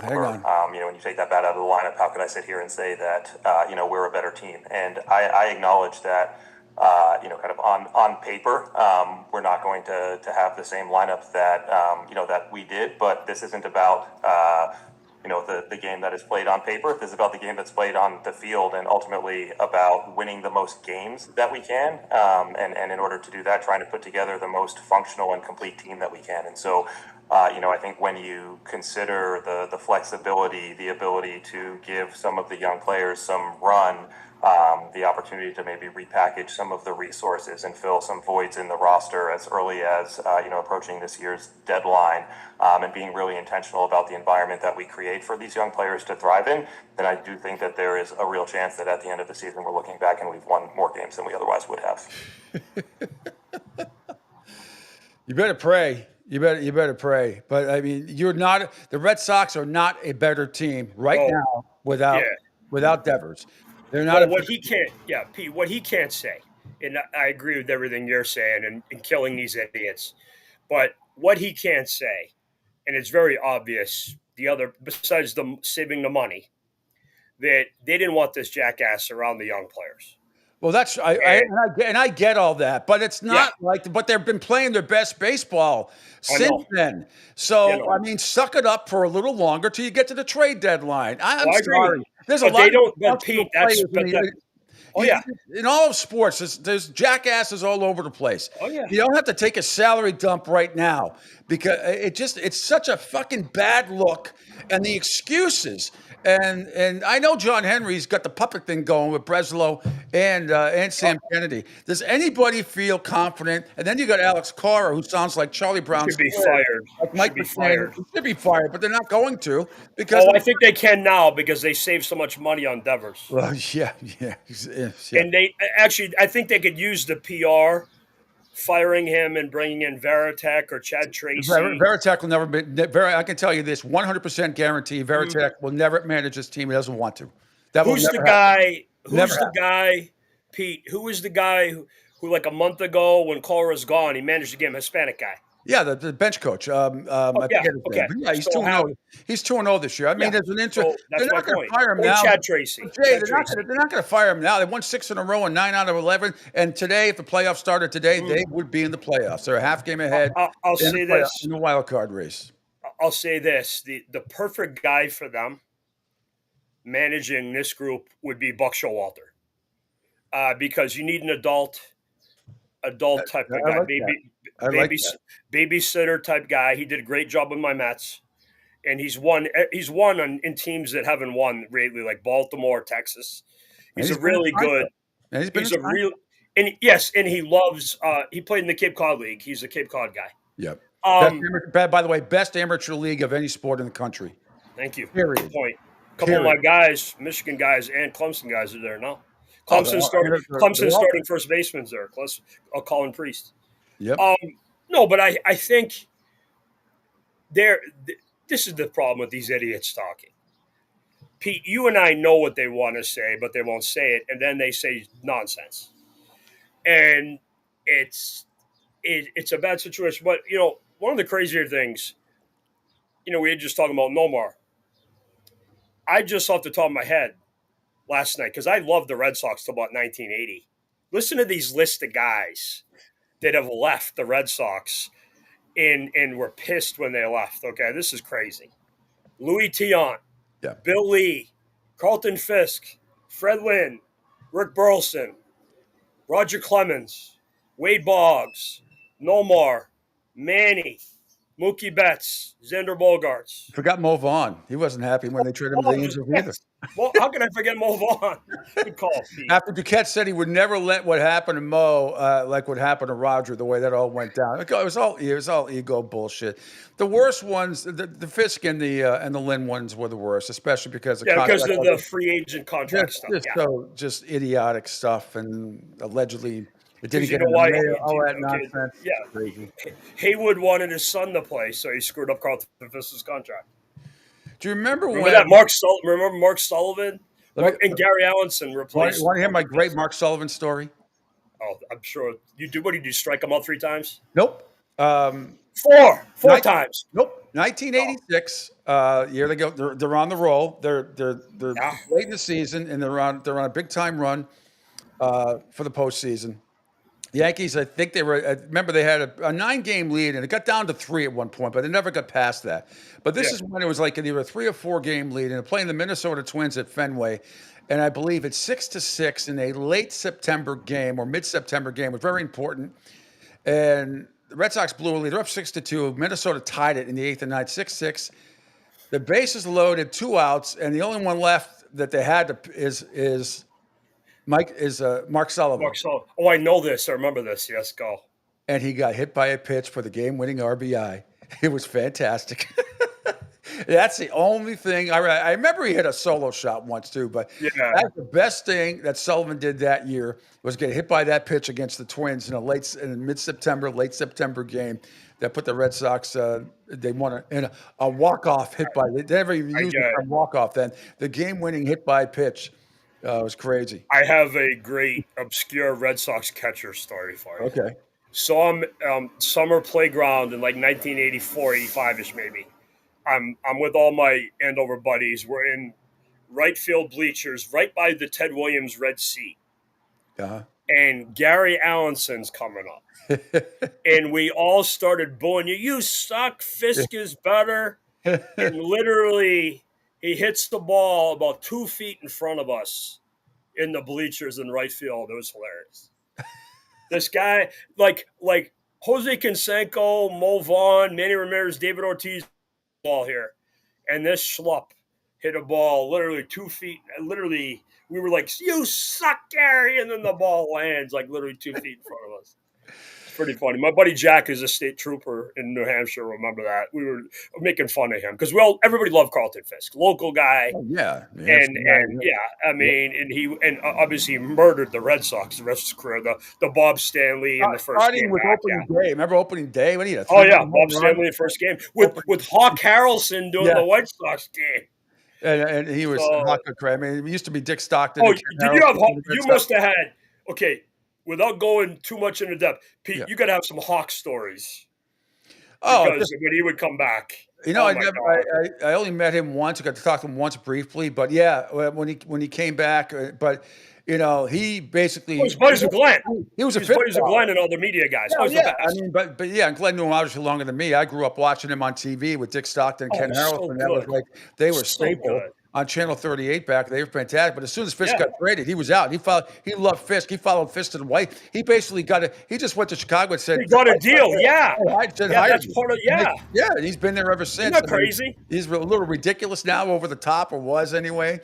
But funny is, get up. That's all he's, yes. So no, I mean I love the Hawk. And by the way, you know what he's famous for? I just kind of give it away with my hands. He basically invented golf gloves. Batting gloves? Because he would, like he used batting gloves. Well, he messed up. He went and played a golf round before a game one day, and he got a blister in his hand. So then he started wearing batting gloves when he would go to golf courses, and then basically Hawk invented that, which is awesome. He was so good, and obviously living out here in Detroit, the fans out here have a different perspective on him. And like you said, I grew up when he was the Red Sox broadcaster when I was a little kid. Yeah. And then they brought in Bob Montgomery and Ned Martin and a lot of other guys. But no, he was I was just awesome. But it's crazy when you think about all the people the Red Sox have lost, and a lot of them in bad ways. But again, the Red Sox just need to stop with this. Here's why they traded him. They were tired of his act. They wanted to save the money, and they didn't want him around the young players. Yeah, and all of that makes sense, and I agree with all of that. And they still shouldn't have done it right now. They should have. I think everybody agrees on those three things. There's no question about it. I think there's some relief in that clubhouse, and others are probably. I agree. And others were probably pissed that it happened. I'm sure off the record, some of them went to Alex Cora. Maybe even they rang up to Breslow and said, Jesus, just deal with this. We're on a roll here. We're playing our best baseball. We don't want to mess with anything. Now, does it make life easier for Alex Cora when Bregman and Abreu come back? I suppose, mixing and matching DH and outfielders and third baseman over the rest of the season. And maybe Bregman and Abreu can make up the offense that they lose with Rafael Devers. I'm sure that's what the Red Sox are thinking in their analytical ways. But I find a lot of times and with the kids in there as well, that they can make up for Bregman's for Devers, offensive prowess.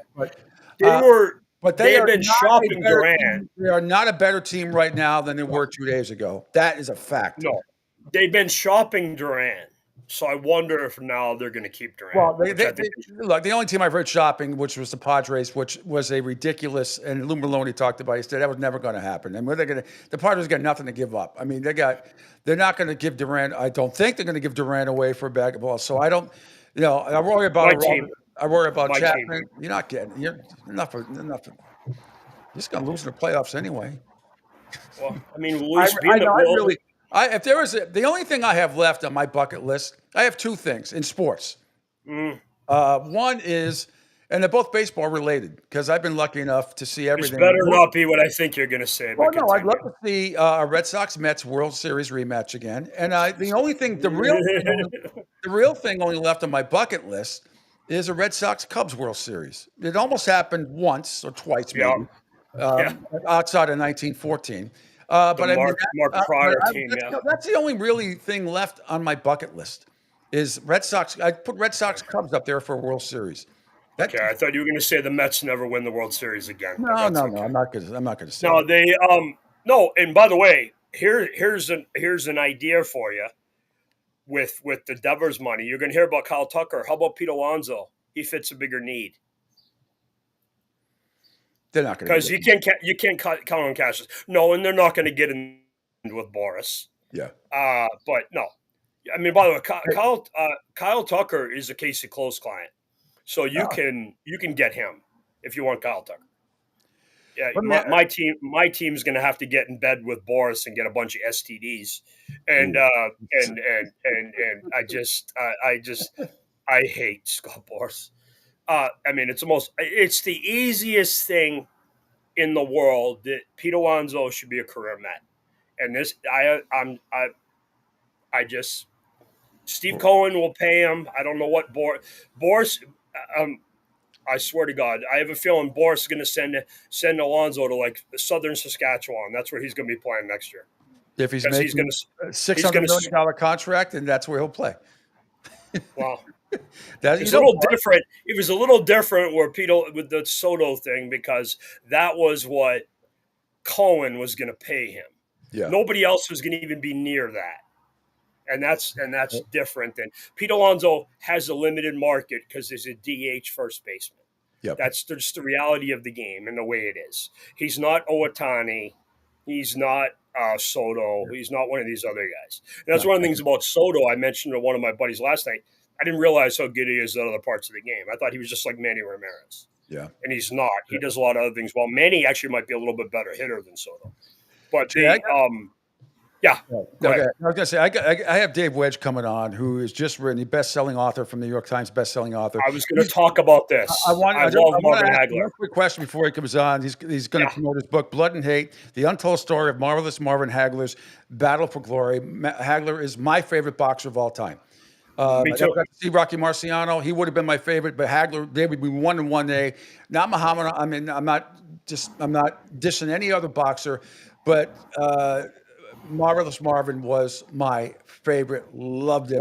You have any Hagler stories that you can? One quick one before Dave comes on. Oh, I just love Marvin. I loved him and Ray Boom Boom Mancini, but Marvin Hagler, just the Tommy Hearns fight. We went to the pay-per-view. Me and a bunch of my buddies in Lowell, the Lowell Memorial Auditorium, to watch the fight. Yep. And the cool thing is, I got to meet Tommy Hearns a bunch of times out here because he's obviously the hitman, or as Marvin called him, the hurt man, after he knocked him out. Yep. But one of the really cool things about those two guys is Thomas went to Marvin's funeral, and he was there with Mike Lynch and a whole bunch of other guys. Yep. Mm-hmm. But just really cool. I hate Sugar Ray Leonard, so so do I. But I love Marvin Hagler. And the thing I always thought about him, you could talk to the writer, is Dave Wedge, the Petronelli brothers, his management and training team. Huge part of Marvin's team. Absolutely. And Marvin maintained and controlled all his money. He's not like a Mike Tyson or Muhammad Ali or Larry Holmes who got ripped off. And he's Marvin. The biggest way you could explain it, Pete, and you and I are almost in the same age range. Marvin Hagler was the fourth pro team because the Patriots weren't a big deal. And that was the joke.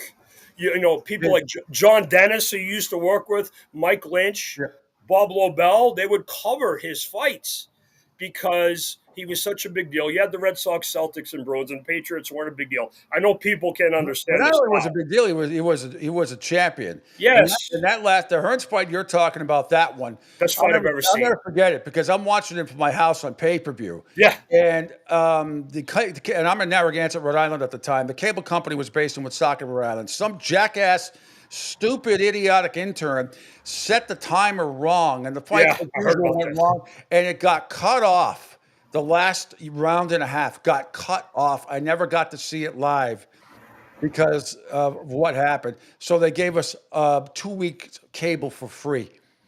I was livid. I called ESPN, and they actually rented across the scroll to the Rhode Island cable customer, whatever it was at the time. It wasn't Comcast, whatever it was. And they actually made an apology on across to people across New England that got cut off. And I was absolutely livid. Absolutely livid. But anyway, Jay, you froze a little bit. You still there? I'm still here. I'm just frozen in time, Pete. It's just all right, it's a perfect picture of me looking at like, what the F did you just say, Pete? So no, we're good. You have fun with your show, and Angel and I'll be back tomorrow night at 6. Awesome. So I'm out of town Thursday and Friday, so I'll be back at it on Monday. So thanks a minute, Pete, you're not allowed to have a vacation, Pete. That's well, no, it's not a vacation, I'm kidding. Go, buddy. Have fun. But maybe next week we can discuss Dak Prescott's quote unquote legacy. That I really wanted to get into. That really cracked me up. All right, Jay. You're trying to make me jump out of my window. I mean, what the hell's wrong with you? Go ahead, Pete. Have fun with Dave. Tell him I love his book and what he's doing. Congratulations. Absolutely. All right. And just like that, from one great guest to another, we welcome in Jake Blandley from Beeves World Exits, and here comes Dave Wedge. New York, where do I start? All the accolades, the resume. New York Times best-selling author, several books, The Last Days of John Lennon, 12, Riding with Evil, and of course his new book, which debuts, comes out today, Blood and Hate, The Untold Story of Marvelous Marvin Hagler's Battle for Glory. Dave, welcome to the Pete Sheppard Show here on the Coastal Sports Network. So glad to have you. I was just telling Jay we were going over a couple of Marvin Hagler stories. The last Hearns fight, I don't know if you heard me what I was talking about. So I'm living at the time in Narragansett, Rhode Island. And the cable company, which I can't even remember what it was in Woonsocket, Rhode Island. And some jackass intern set the timer wrong and left. And the fight, I didn't see the last round and a half. And I was so livid. I was so livid. I called ESPN, and they ran a little scroll at the bottom apologizing to people in southeastern New England because they didn't get to see the end of the fight because the stupid cable company, some idiot. So they gave us I got 2 free weeks of cable, or my parents did at the time. But that you missed the greatest round and a half in boxing history. I know. Crazy. Well, thanks for taking a few minutes coming out. What an exciting day. I know your book tour. Did it start last night or was it starting today? I forget. Yeah, it starts today. First of all, Pete, great to see you. Love the palm trees. Miss you up here in New England, but very happy for you down there to see what you're doing, and it's great. Yeah, it starts today. The book comes out today. I have doing this show. I got some other media interviews today, and then I'm doing a private VIP sort of launch party in Boston tonight. Nice. And then the tour kicks off. I got bookstores all over New England. I'm going to Connecticut, New York, Maine, Vermont, New Hampshire, all over. So it's going to be exciting. As you know, Marvin was referred to around here as the 5th franchise. Yes. Yeah. Because, his fights were must-see closed circuit, I guess, Yeah. And, his fights at the time in the 80s were as big as the Celtics, Bruins, Red Sox, Patriots, bigger than all of them really, except the Celtics at the time. And, I grew up in Brockton, and I grew up with the legend of Rocky Marciano and the legend of Marvin Hagler. I remember Marvin. I was old enough, my dad took me I was actually at the Vito Antuofermo fight at Boston Garden when I was 10 years old. Nice. His second fight against Vito when he was defending his title. And when I was thinking about what to do for my next book with this one, a Brockton police officer actually suggested it to me. He's like, you should, an old friend of mine said, you should look at doing a story on Marvin. And I said, well, there's been biographies written on Marvin. He said, no, the story of him and the Petronelli brothers. Yes. And how they met and how they built that triangle of trust. So that's what I started looking into. And where I landed was this story is really about how Marvin became marvelous, and it's about the Alan Minter fight, which is one of the craziest fights that's ever happened in A American racist history. bastard back then. I mean, you talk about, imagine if that was said today. And actually, reiterate, it's a great part. The Minter, could you tell, you can say whatever you want on the show. It's unfiltered. Sure. Back then, huge fight. The guy, Minter from England, and was not very flattering about Marvin. Yeah, so first of all, the background is Marvin came out of the city of Newark during the horrible riots in '67. Mm-hmm.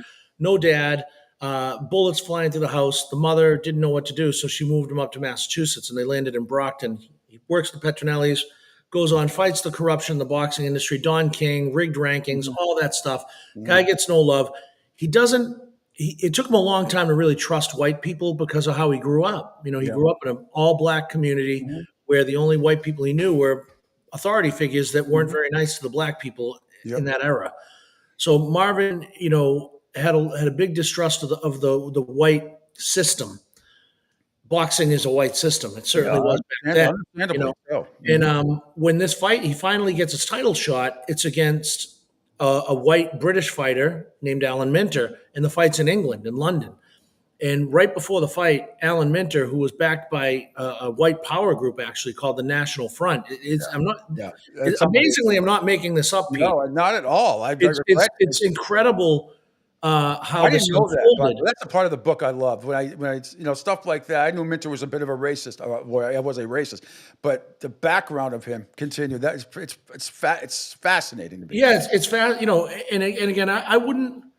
I didn't know Alan Minter, but I did speak with his family. They deny that he was a racist, but they do admit that he made the comment that I'm about to tell your listeners.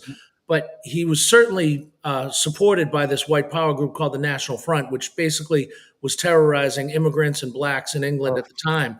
And right before the fight, Alan Minter had a press conference with several members of the National Front there. And what he said was, no black man will ever take my title. Yeah. And he made this comment, and obviously in today's world, it would have went quote unquote viral. There was no viral back then. There was just newspapers, but it took off. It ended up framing the tone of the fight, and it became a race war is really what it became. It really is fascinating. I especially love the first half of the book. The part about him getting out of Newark, and you just brought up some of it, or getting out of New Jersey, I should say, where he lived, and dropping out of school, and at 15 years old, and then moved to Massachusetts. And my God, his life could have gone a whole bunch of different ways. Most of them not in a very positive way. But what you talk about, you talk about finding the Petronelli brothers. I mean, it's got to be. It makes me. I mean, if you're an atheist out there, you got to believe in a God after you read this book. I'm telling you, no matter what God.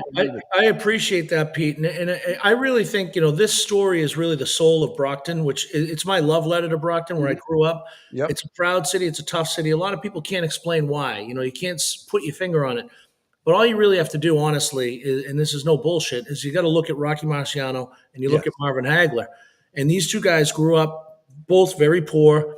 And their lives could have gone the other way, just as you said, both of them. Marvin specifically had every chance to fail. And when he comes to Brockton, something serendipitous happened. And I don't want to ruin the whole book for people, but he's out at a party, 15 years old, and he gets in a fight, talks to the wrong girl. Some guy picks a fight with him. The guy that he picks a fight with happens to be the toughest guy on the Brockton High football team, who's also an amateur boxer, a kid named Dornell Wigfall. Dornell beats him up, puts him in the hospital. And after that really was the turning point for Marvin's life, where he said, I'm never going to let that happen again. And that's when he finds the Petronelli brothers and builds this incredible friendship. And I forget if you had this in the book, did he end up at Brockton High School at some point? And if he would Coach Colombo come after him, the legendary high school football coach? Because obviously, and I'm sure he wasn't in the shape that we all know him as or was. But do you think he was ever thought about playing football, especially for? No, so Marvin never went to school. He never went to school in Brockton. He dropped out of school when he was in Newark. Yeah, and he never went to school. Never went back. 15 years old. So he was just a working kid. But do you think Coach Colombo knew about him as an athlete and wanted him? And wonder if he ever talked to him. I don't think so, Pete, because Marvin was so unknown. You know what I mean? He was just a young kid that was living he was basically couch surfing with his family. No one knew who he was. And then he instantly started boxing. But Wigfall was another one. That guy was a specimen. He played with a guy you might remember, Ken McAfee, who played at Brockton High tight end, played at Notre Dame, and then he played for the San Francisco 49ers. Well, when the NFL and college scouts were scouting Ken McAfee at Brockton High, they actually left those scouting sessions wanting Wigfall. He was the guy they wanted, but he punched a cop, got in trouble, and his life did go the other way. Well, I can tell you this. My experiences in Brockton were nothing but positive ones. They're all from a broadcast perspective. It was before I got to WEI in Boston. I was doing, and I still miss it. I was doing, big time. I was living in Leominster, Massachusetts. And Leominster, a couple of years earlier, just upset Brockton when they were the number one team in the country. And 6-2, I think, right? Yeah, unbelievable. Yeah. But I got there, and I'll never forget, and it was with Mark Hartzell was the quarterback for Brockton. Oh, yeah. So we are in I'm doing the game. 3 local radio stations just from Central Mass were doing the game, and about 4 other ones, a couple national ones. Yeah, it's just unheard of. And the amount of scouts that were in or fit in the press box or in the front row was crazy, and ended up being a pretty tight game. It ended up being like 20-14 or something like that Brockton won. But that was one of my first experiences. So I know the loyalty, the toughness of that town, and. Huge crowds, but it's too bad Marvin didn't. I bet you Marvin would have been great if he was a football player. I bet you. Yeah, I mean, he would have been a great defensive back because he was an animal, and he was a physical specimen, and that's something I learned writing this book too. Was that was another similarity with him and Rocky, where they were both they outworked every opponent. You hear that all the time in sports, right? You got to outwork your opponent, but these guys truly did. Like Marvin worked as a laborer all day, carrying wheelbarrows full of cement and bricks and sand, shoveling, and then he'd go to the gym, and then he'd go home and stretch and do his regimen. And the other thing I learned was Goody Petronelli was far ahead of the curve when it comes to nutrition and regimen. He was a military kid, and back then it was like meat and potatoes and whatever, but he taught Marvin, how to eat right so that he would increase his flexibility, reduce his swelling. He told him the fruits and vegetables to avoid bloating, things like that. Like stuff that like Tom Brady's doing now, like pliability and all that stuff. Goody was doing on a very rudimentary level with Marvin back then. And I believe it helped make Marvin into who he was. They had a very special relationship. And it's rare in sports, period, to have a lifelong career with a trainer like that. It's such a great point you brought up about the wheelbarrow. It reminds me of Rocky IV when Drago's got all this high-tech equipment and Rocky's out in Russia and Moscow in the snow with wheelbarrows and rocks and doing it the old school way. So in a lot of ways, or it's kind of like, Mr. Miyagi teaching the Karate Kid. It was kind of like that with Marvin. Because you're exercising muscle, you're building up muscles that you probably normally wouldn't be doing. He was great for boxing. And remember, he was fighting, the people that he was competing against at that time, or at least in the public eye, was guys like Sugar Ray Leonard and Leon Spinks, who had the best money could buy, the best trainers, the best facilities. They were Olympians. Marvin didn't go that route. He went the street route, and it hurt him in a lot of ways because it took him forever to get that challenge, that title fight. But that's what this book's all about, is that challenge that he faced. A couple more questions, Dave. I know you got a lot to do. I'll keep you a couple more minutes, I promise. And I'll stay all day, Pete. I love talking to you. All right. This is fantastic. Now, a lot of people may not know this, but after his boxing career is over, he goes to Italy. Speaking of Sylvester Stallone again, he becomes the new Rambo of Italy. Unbelievable. He was probably known more in Europe for that at the end than he was for his boxing skills. He was an incredible movie star in Europe, especially in Italy. Yeah, he did a couple of movies, one called Indio and then Indio 2. And so what really happened, and I don't really write about the later career of Marvin's life in this book, but it's important that people understand.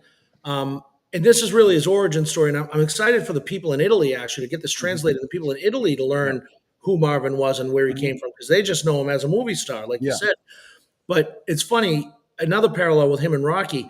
When Rocky retired, he spent a lot of time in Italy too, because that's where his family was from.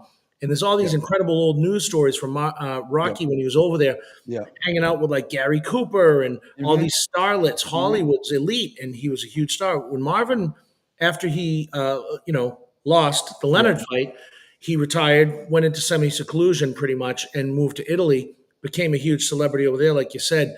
But same thing.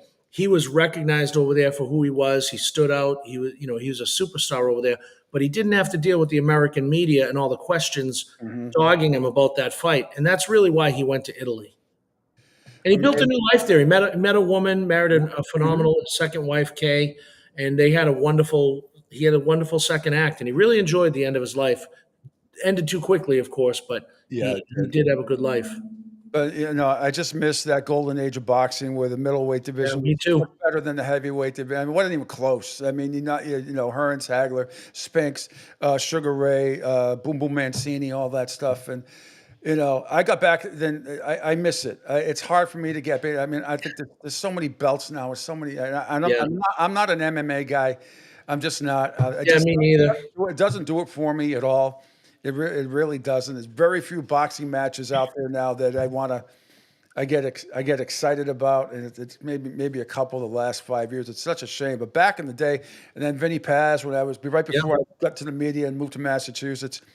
And I don't know if you remember this. Do you remember when the first time I saw him? This wasn't a TV fight. It was at the Providence Civic Center against Joe Frazier Jr. It was right before the Haugen fight, the title fight. A few months earlier, and I remember they had to go through hell to get that fight on Sunday because of the stupid blue laws from like 1789 that they couldn't lift. They almost didn't. I'm telling you, it went to the State House, if I remember correctly. They had to lift the blue laws. This is right up there where we don't sell alcohol on Sundays, But this was like they wouldn't allow boxing in Rhode Island on a Sunday because some outdated 200-year-old rule, and they finally got it lifted. He fights Joe. He beats him. Joe Frazier Sr. was actually there at the fight that night. And then I'll never forget sitting, and I never got to see Marvin live, which it's still frustrating. But I got to see Paz as he was rising to the top.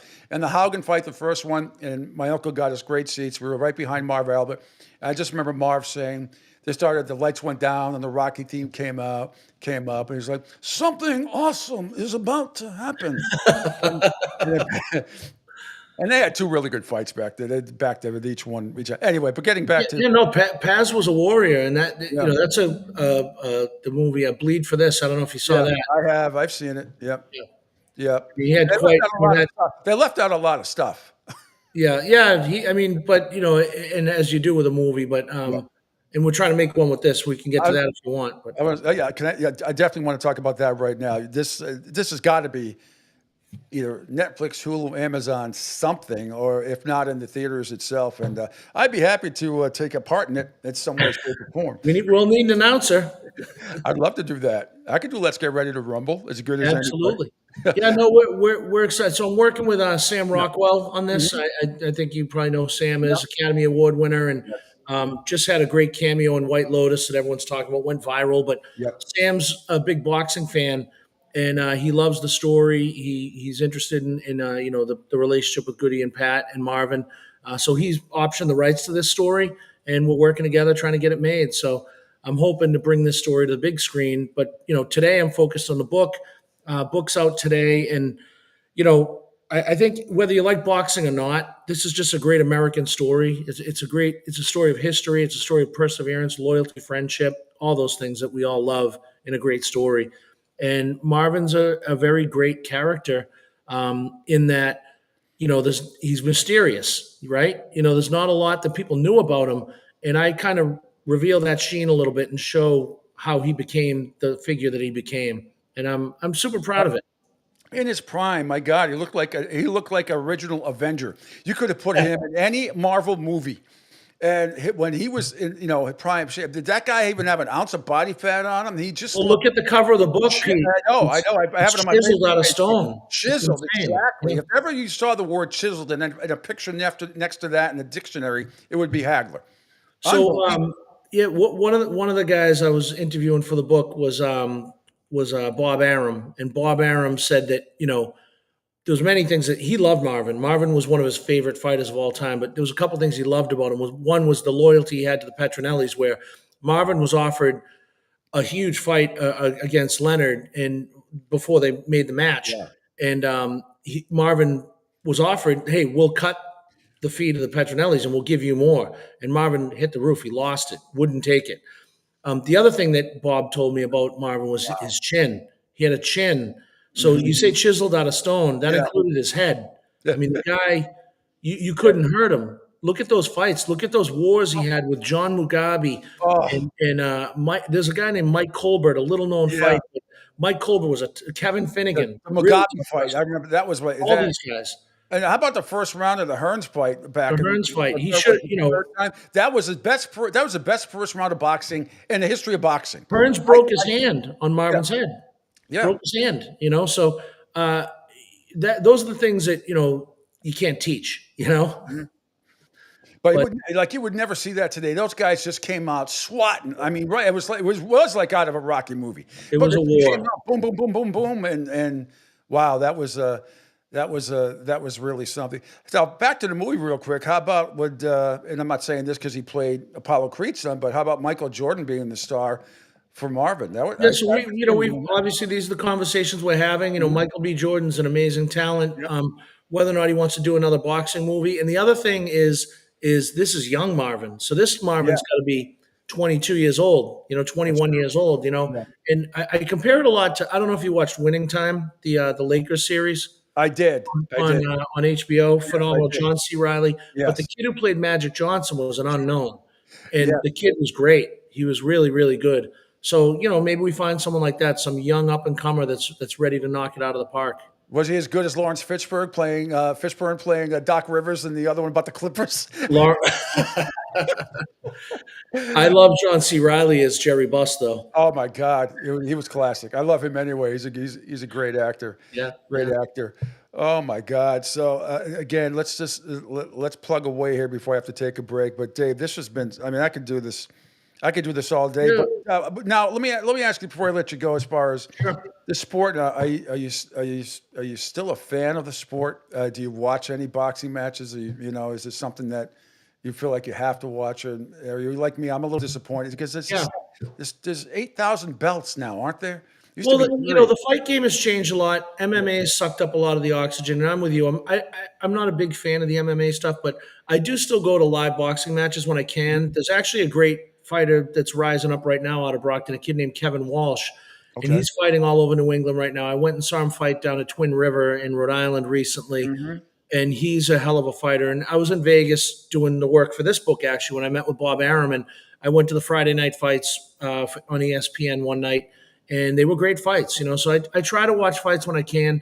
I do find whenever I take the time to sit down and watch a boxing match that I enjoy it, as long as it's a good match, But there are some poor matchmakers out there that are making lousy fights. So I think you got to do your homework and find the fighters that are really, is there a next Marvin Hagler? It's tough to be that these days. Is there a next Manny Pacquiao? It's tough to be that these days. But there are guys out there that are just slaying it. And, when you find them, it's good to watch. Why, in your opinion, why do you think the heavyweight division is nowhere near what it used to be? Forget about the other divisions and the middleweights and all that stuff. But why do you think because that's where it starts, right? I think to get people back into watching boxing, I think it starts with on the whole with the heavyweight division. Why? What has happened? I mean, I think that we lived through the glory days of the fighters being all peers, and there's a lot of parity, right? Like Evander Holyfield beat Mike Tyson. No one ever thought anyone would ever beat Mike Tyson, right? The Klitschko brothers and Tyson Fury have been pretty unbeatable. No one's beat them. So there hasn't been that competition at that level that's really fired people up. There's been some really good fights, but I don't, and I think the personalities too, and I also think the media coverage of it. Now the big MMA guys, they're the stars that are on commercials and social media, and they're filling your feed with stuff. And Jake Paul and those guys. And look, a lot of boxing people hate on Jake Paul, but I actually like what the kid's done for the sport. I think he's brought some theatrics to it and some attention, which it needs. Yeah. And frankly, I think I love that the kid puts in the work. He's not just going out there and he's not fighting complete bums. Is he fighting like seasoned professional boxers? No, but he's fighting really tough dudes that want to knock his head off, and he's winning. So I like that about him. But I can see why boxing purists hate the guy as well, but I think the sport needs a star. It needs a big star, and we don't have it right now. Well, I hope somewhere out there there's another marvelous Marvin Hagler. Me too. That we don't know about, that's maybe 9 or 10 or 11 years old, that doesn't want to play soccer or something else and really gets into it. I hope there is one. Yeah, me too. I mean, it's a beautiful sport, and that was one of the joys of writing this book was I got to go back and watch all these old tapes of not just Marvin but Rocky. I watched some old Sugar Ray Leonard fights, some Ali fights, and there's just if you are a boxing nerd or you love the game and you want to go down a rabbit hole, YouTube is the place. There's all these fights are on YouTube, and it's pretty cool to see and. To see those old tapes of Marvin fighting when he was, 23, 24, 25 years old is pretty awesome. And last, just for the audience, how long did it take you start to finish to get this book completed? So the idea was planted in 2022 when it comes out today. So I'm looking at about 3 years, but 2-3 years. I really researched and wrote it over the past 2 years. And again, it's a passion project for me.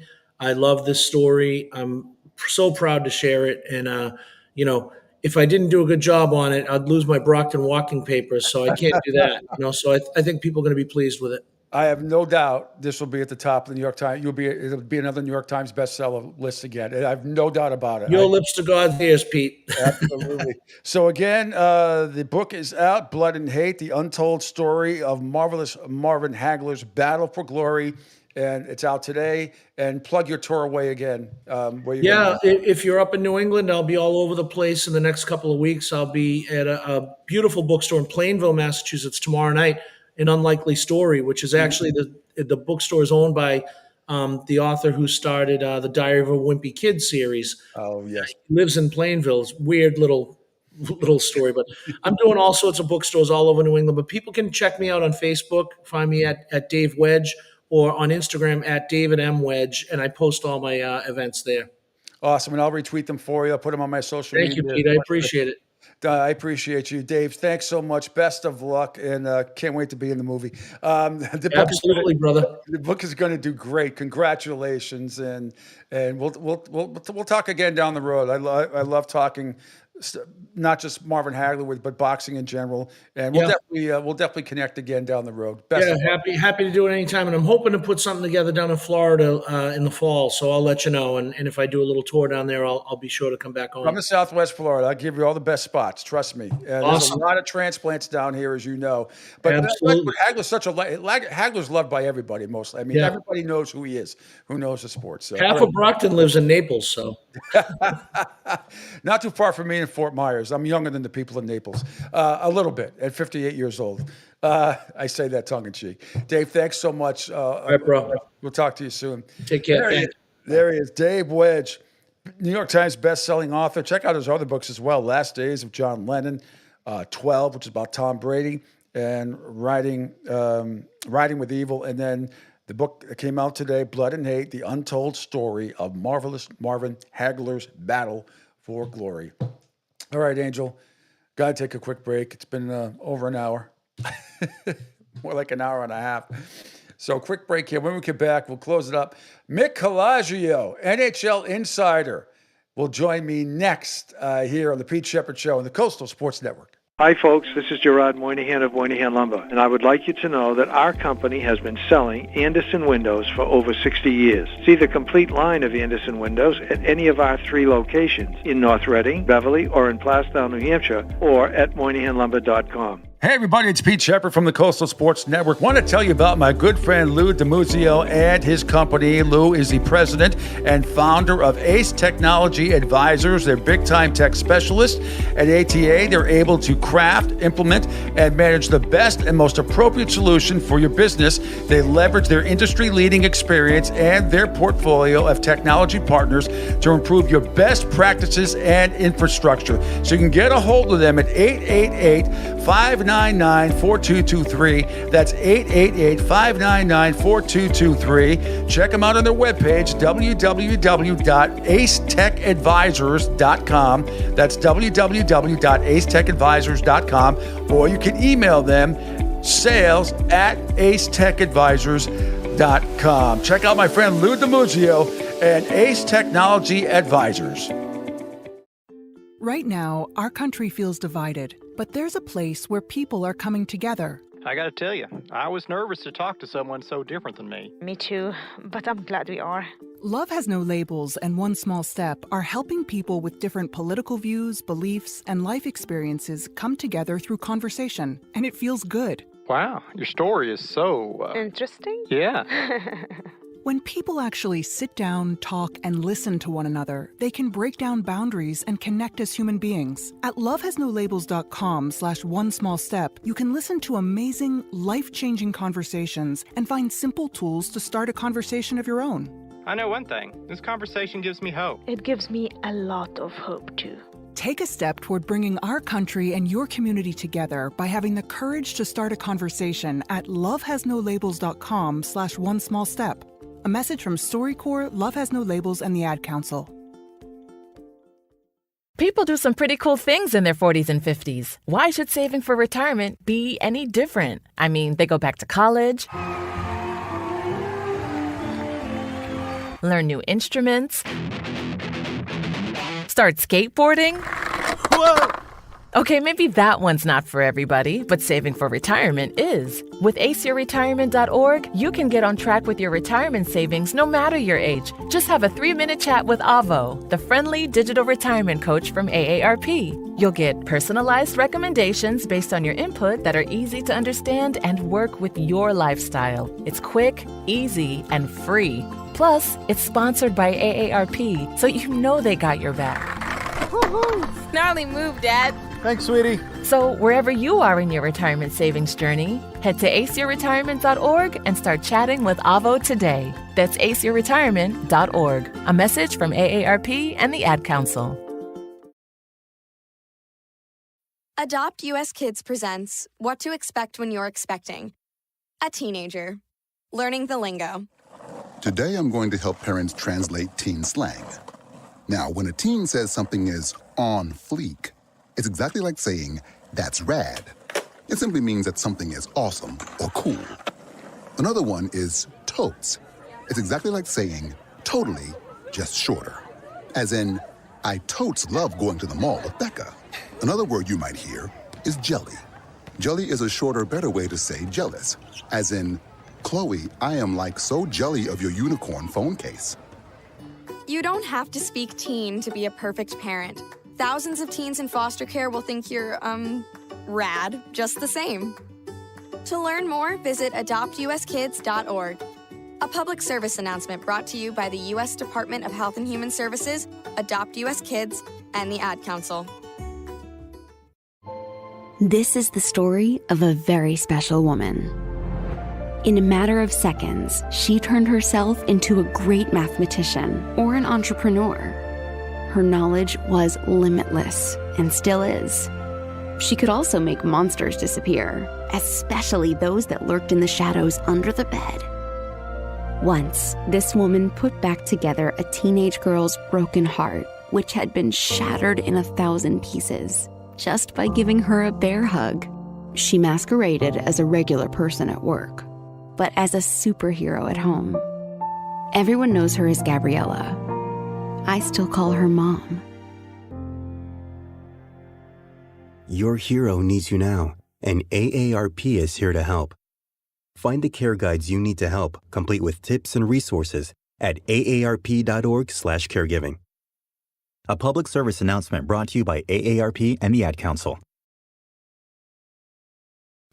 You want the best in sports and entertainment? You got it. Now, back to the Pete Sheppard Show. Today is today, and we won't deal with tomorrow. You just handle your day. We handle our day today, and we've got a travel routine. We're going to run the exact same routine. We got a day off the next travel. Just handle your day. That is Florida Panthers head coach Paul Maurice. Just take it day by day, and the Florida Panthers are at it tonight. They can win the Stanley Cup back-to-back if they get it done at home against the Edmonton Oilers in Game 6 of the Stanley Cup Final. Mick Colagio, rinkwrapmc.com, and great NHL insider going to join us. Let's do a little preview. I think one of the big stories, obviously, tonight is who indeed is going to play net. Calvin Pickard, will he start in net, or Stuart Skinner? was removed in Game 3 after giving up 5 goals on 23 shots. And Pickard has a 2.85 GAA and 8.86 as save percentage, which is not great in 10 postseason games. So that is going to be, I think, one of the huge storylines tonight is who exactly starts in net for the Edmonton Oilers. Meanwhile, here is Brad Marchand on having fresh legs late in games. Today is today, and we won't deal with No. That's not what I played. No. This one. I say this one. It's one of those things where you just sometimes you have them, sometimes you don't. I think the biggest thing with our group is we rely on our depth, and like Rhino said earlier, we rely on different guys to step up at different times. Whether you feel good or not, you're expected to do a job and play a certain way. And when we do that, we play well. So just how it plays out sometimes. All right, there is Brad Marchand.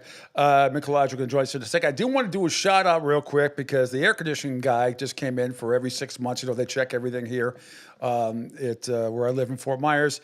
So David Lopez, thank you very much for the kind compliments of Calusa Cooling. Thank you very much. If you want to sponsor the show, give me a call, 727-858-6650. But David Lopez had a lot of nice compliments to say as he was finishing up, and then had his ear to the door listening to the show and was complimenting us on it. And with that, just like that, there is the one and only Mick Calagio joining us here. And one real quick cut here from Monsieur Reinhardt on Brad Marchand's play.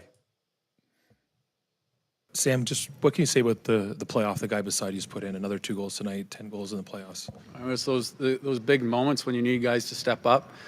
Time and time again, he's there to produce. Yeah, I'll stop. That's good. Mick Calagio, here we are again on the precipice of the, and even you Jedi mind tricked me into picking Edmonton in 6. I regret it now. I think the Panthers, I think they're going to wrap it up tonight. What I could not believe, Mick, is how flat Edmonton came out in Game 5. They looked like, you expect both teams maybe because of the flight in such a short period of time from, Fort Lauderdale out to Edmonton, which is not easy. Trust me, it's not easy. But your overall thoughts on how the Oilers came out in Game 5, question 1 and 2, who gets the nod in net tonight for the Oilers?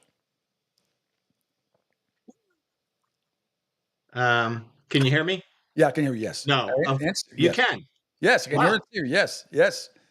Don't jinx it. I'm stunned. Don't jinx it. Okay. Who gets the net tonight for the Edmonton Oilers? If I'm them, it's Pickard. I just feel like the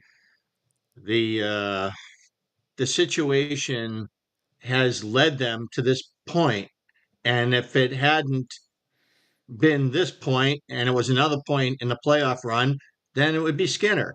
But I feel like in this point, it's Pickard. Or Pickard. I'm not sure how you. Yeah, they pronounce it Pickard, which is weird. Like Pickard, Calvin Pickard, because it has a K and the CK. The only Picard I know is Jean-Luc Picard, and of course that a-hole that played for the Canadians. But that's we digress. Anyway. Wow. What's funny? It's some things never leave you. No. Like 80s Montreal Canadian rage. I can't do it. I told you, only one the seminal hate team of Pete's hockey fandom. Only Guy Lafleur, and Guy Lafleur is the one I liked. But it's just the other, the Steve Pennies of the world. That series against Mike Moffat. It makes me want to vomit. Anyway, I don't want to. That's not accurate, but it's almost a poem. Mike Moffat's playoff was 1982 against the Quebec Nordiques. That gets the Nordiques, yes. But Steve Penny coming up out of nowhere. That was 84. That was the Jacques Lemaire sweep, the precursor to the 95 Devils. Yeah. They played that 1-2-2 and stifled the Bruins in a best of 3 series. Bruins were a huge favorite. Huge favorite in that series.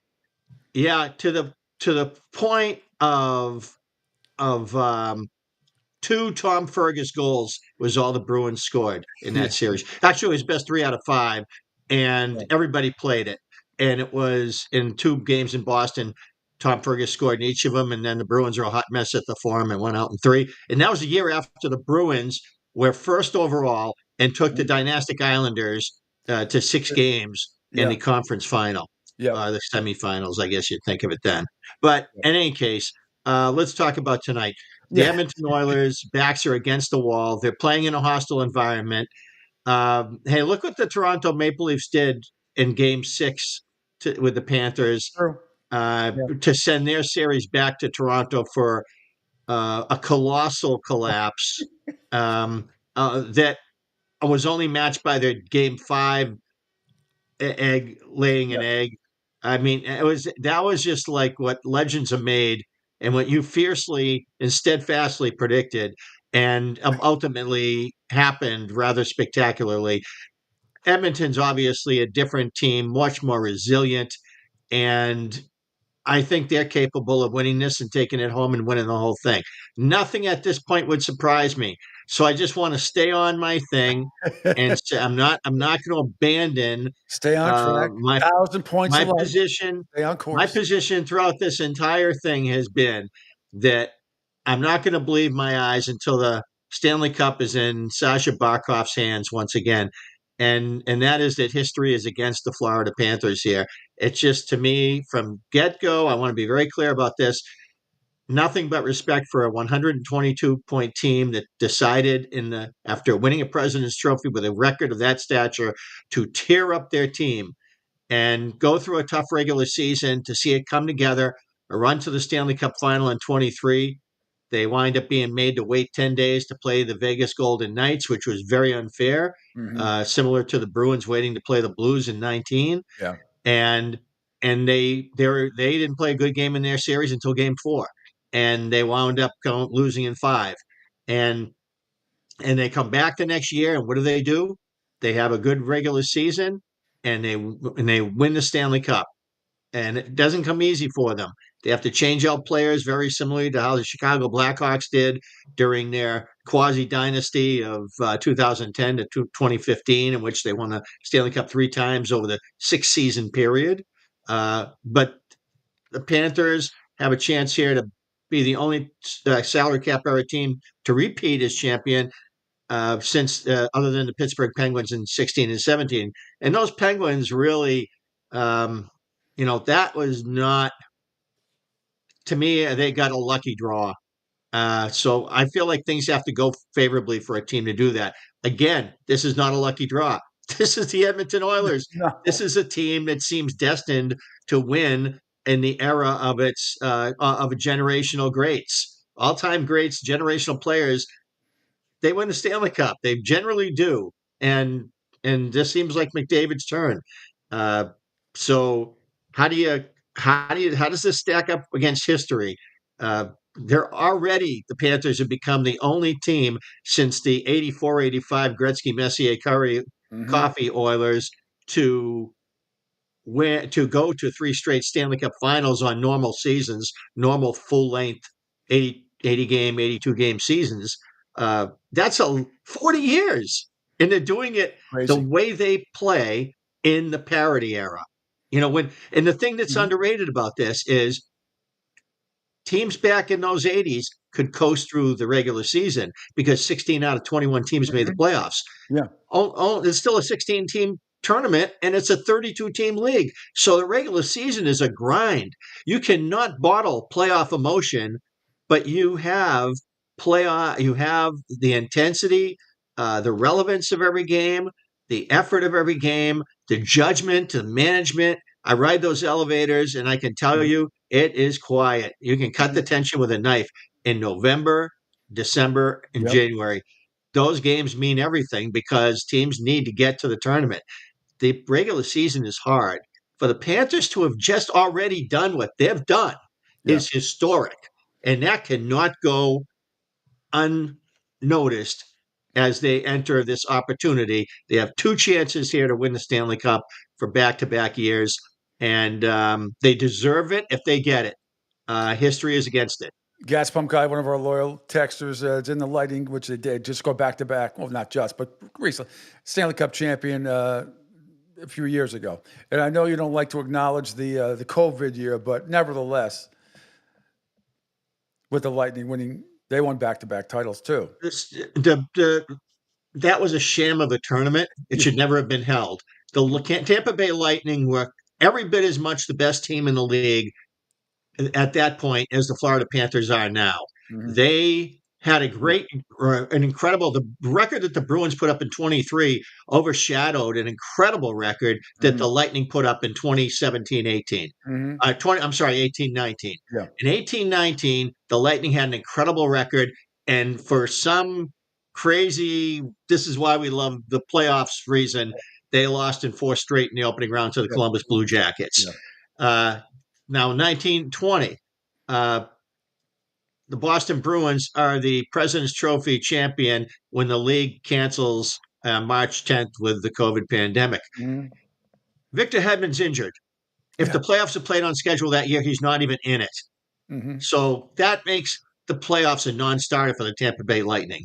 When the teams reconvene a full off-season later at the bequest of the NHL, and the players were complicit because they all wanted to raise the gross because it counts for the salary cap for the following year, the NHL needed an economic recovery as soon as they could get it, and this was a made-for-TV event, beach blanket bingo hockey, bubble hockey, The Netflix fellow in it. and the Lightning were the best team in that tournament, as well they should be because Hedman was back. But was it actually? Did it have anything to do with the 1920 season? Is anybody serious here?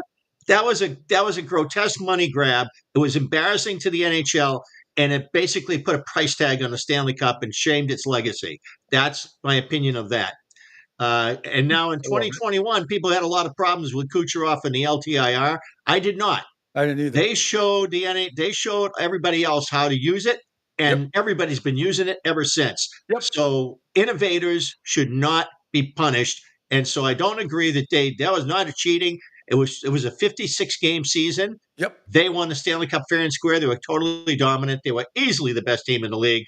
And I have even higher respect for them for playing a full season a year after and being incredibly banged up and taking the Avalanche to 6 games before they finally lost at home in 22.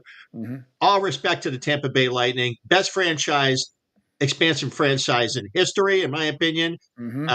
Probably right there with the New Jersey Devils, and who were the Kansas City Scouts in 1974-5. And so this is not about my feelings about the Lightning. It's just it's not a comparable situation. The 1920 is not comparable. The short season of 21 is not comparable. So the fact that the NHL acknowledges it doesn't mean I have to. Is this Edmonton Oilers team as big a following in Canada as, say, Toronto or Montreal, even Ottawa, for that matter? I mean, how much do you think all of Canada is rooting for the Edmonton Oilers, or is that hatred there like Red Sox Yankee stuff? You're in the same division, rivalries. I mean, you think Toronto Maple Leaf fans and Canadian fans are rooting for the Edmonton Oilers tonight just because they're playing an American team, and particular team in Florida that could run the cup back into the ocean again like they did last year, which is one of the funniest things I've ever seen in my life? I think it's kind of like it is for us here. I think it's kind of like only some do that, and they're the loudest ones about it. But I think that in the case of the Maple Leafs, they are the 2003 Boston Red Sox. Until they become the 2004 Red Sox. They're the 1918 Boston. They're the 1914 Boston Red Sox. Well, for people who are not at the long end of their life of watching hockey, like people like me, then 1967, the last year of the 6-team era, the Maple Leafs won the Stanley Cup for the final time, and they have not won in the expansion era, which began in 1967-68. So this is, and they never will. So the Maple Leafs, because Toronto's such a large city, it really has like fans all over the world in every time zone, the way the Red Sox did when they won in 2004. So to me, the Leafs are the Sox before 04. And so they're in a special category. Montreal would be next, but there's such division as far as how people feel in Canada about that team that they're incredibly a hot button, and so I don't think Edmonton rises anywhere near that scale. I think there are nationalists who will root that way, but I think sports fandom in my lifetime is much more organic than that. I Mhm. think that tennis players, when I was a line judge, a Yeah. professional line judge, I would do Mhm. 5 U.S. Opens. Uh, I used to hear comments from players that made assumptions that, well, if the line judges were from my country, then I guess I would have gotten more of the calls. Yeah. That is absolutely not true. Not Mhm. only, and let's just get past the point that it's an insult to professional integrity and pride, blah blah blah. Yeah. It's such a challenge to sit there in that atmosphere and distractions and try to do the job that all you're thinking about is getting it right. That's all you want Mhm. to do. You know that that Yep. day is your last day if you think about anything else. So that's number one.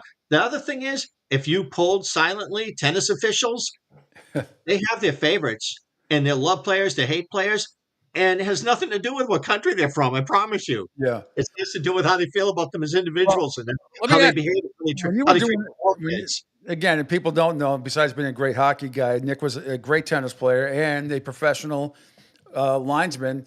When you're at the U.S. Open and it's 8,000 degrees on the court, how do you keep your focus during some of those big matches that you did without passing out? A lot of hydration. Fortunately, there's a rotation at the U.S. Open. It's an hour until they stopped using line judges. It was an hour on court, an hour off. In the old days, before the Arthur Ashe Stadium, going back to '96 and prior, the schedule was actually 90 minutes on, 45 off, and you'd be battling through the crowd in order to get to get Yeah. to the food court or the bathroom or whatever. So it was more challenging then from a physical standpoint. The umpires in smaller events work much longer, harder days.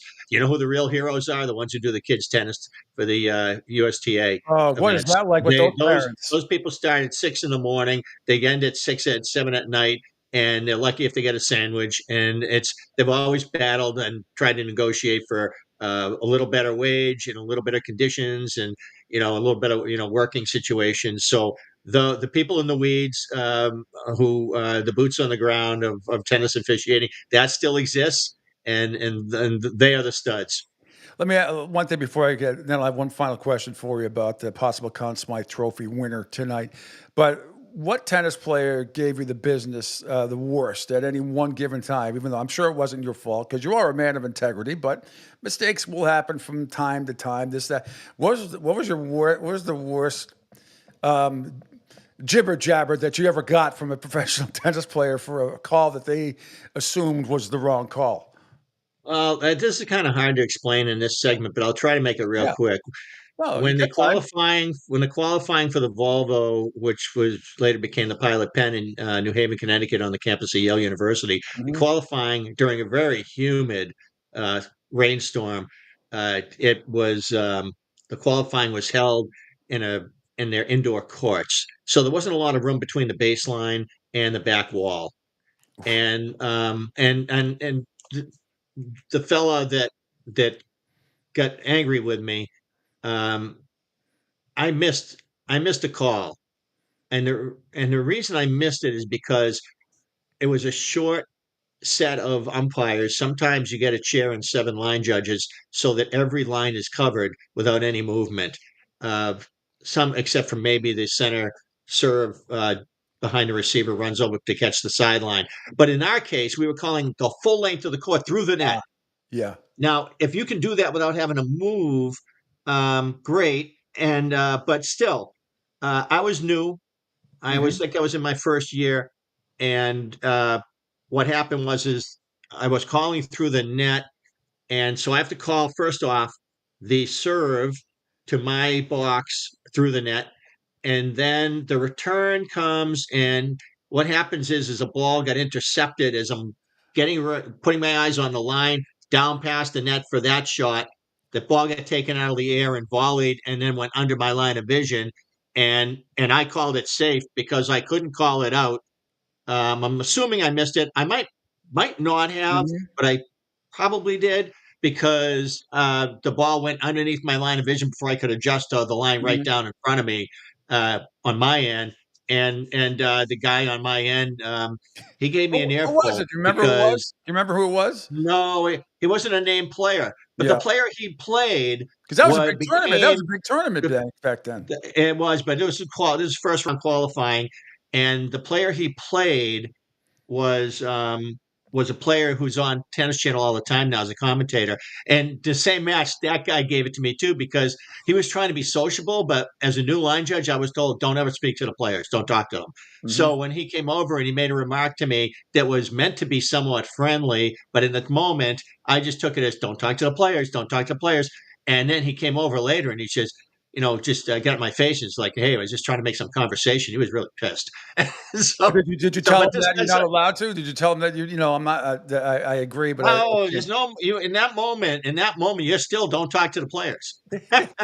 Now, later on in life, I probably would have said something. I would have said something in that moment too. You're much more relaxed when you have experience and you understand more. What the situation is. Anders Jared, the second ranking Swedish player at the probably in 1992 up in Grandstand, he's in the middle of a tiebreak, and it should be called a tiebreaker, as Bud Collins insists. That his ball kept getting closer and closer to my baseline. And when he finally hit my line, I panicked and I yelled out.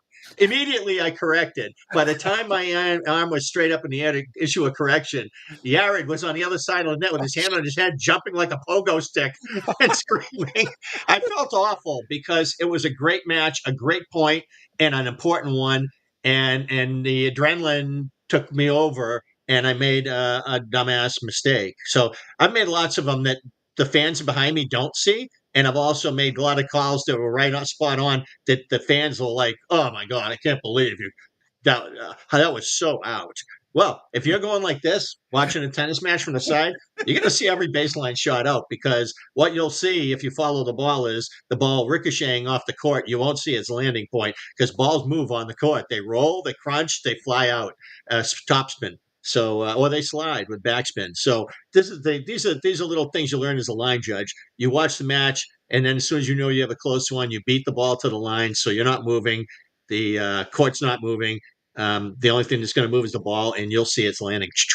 So that's how you're going to do it. And, before we get to the last hockey question, of course, my famous, the only time we ever covered a tennis match together, of course, was the Massachusetts, or whatever it was, at the Worcester Centrum, the Virginia Slams. Every top pro was there. You did not get a kiss. including did not get a kiss on the cheek from Gabriella Sabatini and got to meet her family like I did. I almost seduced her. It was close. Had she not had to fly back to Argentina the next day, it might have had a shot. I might be Mrs. He played you Gabriella. Like a violin. Oh, God, you did. I remember I couldn't help myself. I told you I was going to do it. Steffi Graf won that tournament, and they asked her what color card do you want, and she said black. I don't know if she ever got the car, but she wanted a black. I don't even remember what the sponsor was or what the car was. I can't remember any of that. I just remember that the other thing I remember is watching the Sabatini Chris Everett match. Oh, yeah. And Chris Everett's near the end of her career, and how deep Chris Everett could consistently put her ground strokes and keep the ball in play was just mind blowing. Yeah. It just was. I just didn't understand how great she was until watching that match from the position I watched it. That's the first and only time I've ever covered and watched in person a professional tennis match. That was awesome, and all the best. Well, hey, we were lucky. You should never go back because it'll never be as good, Pete. It'll never be sponsored by cigarettes again, like it was. That day, you were hoping to have one later that night. I was shot down. Not my fault. She had to go back. I asked her out to dinner. She introduced me to her family. Very handsome family. Great people. Mom, dad, brothers. They all look like supermodels. Said, "Can we go for pizza?" She said, my brother was a huge Sabatini fan. So I'm sure he would be extremely jealous of your encounter. That was a lot of fun, though. Last thing, I know Sam Bennett has got 15 goals in the playoffs, 5 in the finals, 13 goals away from Sunrise, set an NHL record for most road goals in a single postseason. However, Can Marshy steal this away? Say he comes up with, does he need a hat trick? Say he comes up with the game winner. It's his second goal of the night in double overtime. Florida wins the Stanley Cup. Can Marshy steal the Conn Smythe away from his teammate Sam Bennett? It's really up. I know this sounds like a cop out, but it's up to the selected voters, members of the Professional Hockey Writers Association, that just voted on all you the were one of those, on a bunch of regular season. I lost my vote after the 2020 before COVID. I lost my vote. Yeah. No, it was 20 after 27-18 because that was the year Taylor Hall won the Hart Trophy, and I did not have him in my top 5. And but and if you the were to run-up vote, ran up, in the scenario just described, if you had a vote tonight at Sunrise and that happened, he scored 2 goals, including the game winner in overtime. How would you vote? Would I, if I was one of those guys, vote for Marchand? It probably would have to do with what else Bennett did in those games. If Bennett was just kind of like not really playing up to his, but I don't know, like it's the whole body of work. You look back at Vinny LeCavalier. Vinny Cavalier in 2004 amazing. comes in the Calgary Flames kicked the crap out of the Lightning in Game 1. This is the last series before the lockout year. Yeah. And in the second game, LeCavalier comes out and makes 2 incredible great plays that lead to Tampa goals. He fights Jerome again. The whole series gets turned around, and the Lightning eventually win the series by the skin of their teeth, but they win it. Yep. Who won the Conn Smythe that year? Brad Richards. Brad Richards, yeah. The other elite centerman that constituted their foundation for Stanley Cup contention. So, it was the body of work since the playoffs began. And I'll tell you, I just because of clutch performance, I don't know what the statistics are going to say about this, but Sergei Bobrovsky has to be one of the great all-time playoff goaltenders. Yeah. Going all the way back to 23 when they made the final before losing in that horrific fashion to the Golden Knights because of that long wait to play the series. So it was a terrible series. His performance as a playoff goal in clutch moments, going all the way back to 23, the save on Marchand with time running out in Game 5, the saves he made to get them through the rounds that they did to lead to that final, then going to win last year, and then to get to this point again in such unlikely circumstances. He has been the best goaltender, the better goaltender in every series he's played. Every series he's played, they've never had to bail him out. Yeah. He's been the guy, and he makes it possible for them to win every single game. I mean, there've been a couple mail-ins by the team, but they're very few and far between. And Bobrovsky has been there every time they needed him. So if some of these voters went with him, I would totally understand it. It would not shock the crap out of me. At this point, we're just at that point now where you're trying to get inside the minds of people who have been sitting and watching every one of these games as journalists and are going to be selected among that group to vote on this trophy. And God bless them. I hope they make a really good call. I don't think there's just one right answer. Last one, I promise. And that's how it is when a team wins a cup. You don't have just one right answer. One last thing, if I may get your opinion on this last point. What's been more impressive to you? Reinhart, Verhaeghe, and Barkov, their top line, what they've done, 20 goals in the playoffs, 4 in the finals, or how their defense has played against Connor McDavid, who's just scored his first goal in the finals in Game 5? Yeah, I don't think it's just a defenseman. I think it's Bob. I think it's the D's. I think it's the back-checking forwards who have clogged up the ice on them and taken away. And you've noticed that McDavid just hasn't had the free ice to go up through the middle of the rink. That's a 5-man unit that does that. That's Paul Maurice's matchups doing that. In the games that they played in Edmonton, he doesn't get last say. So it's the players who have to step up and do that. So it's a credit to their depth that they can match up with more than one forward line. And the way they play as a team and their cohesion is credit to the coaching staff. So credit to Bill Zito for getting the right players to play this way, to play such an all-out game.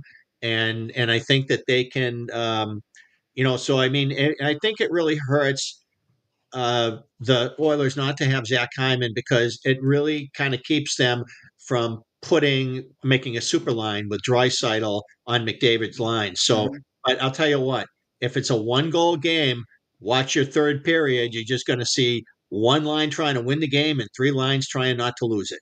That's how Edmonton will have to go about it if it's that tight. But it's been a really hard series for McDavid to play. These teams, they study film. They're like NFL teams now with a number of coaches behind the players there.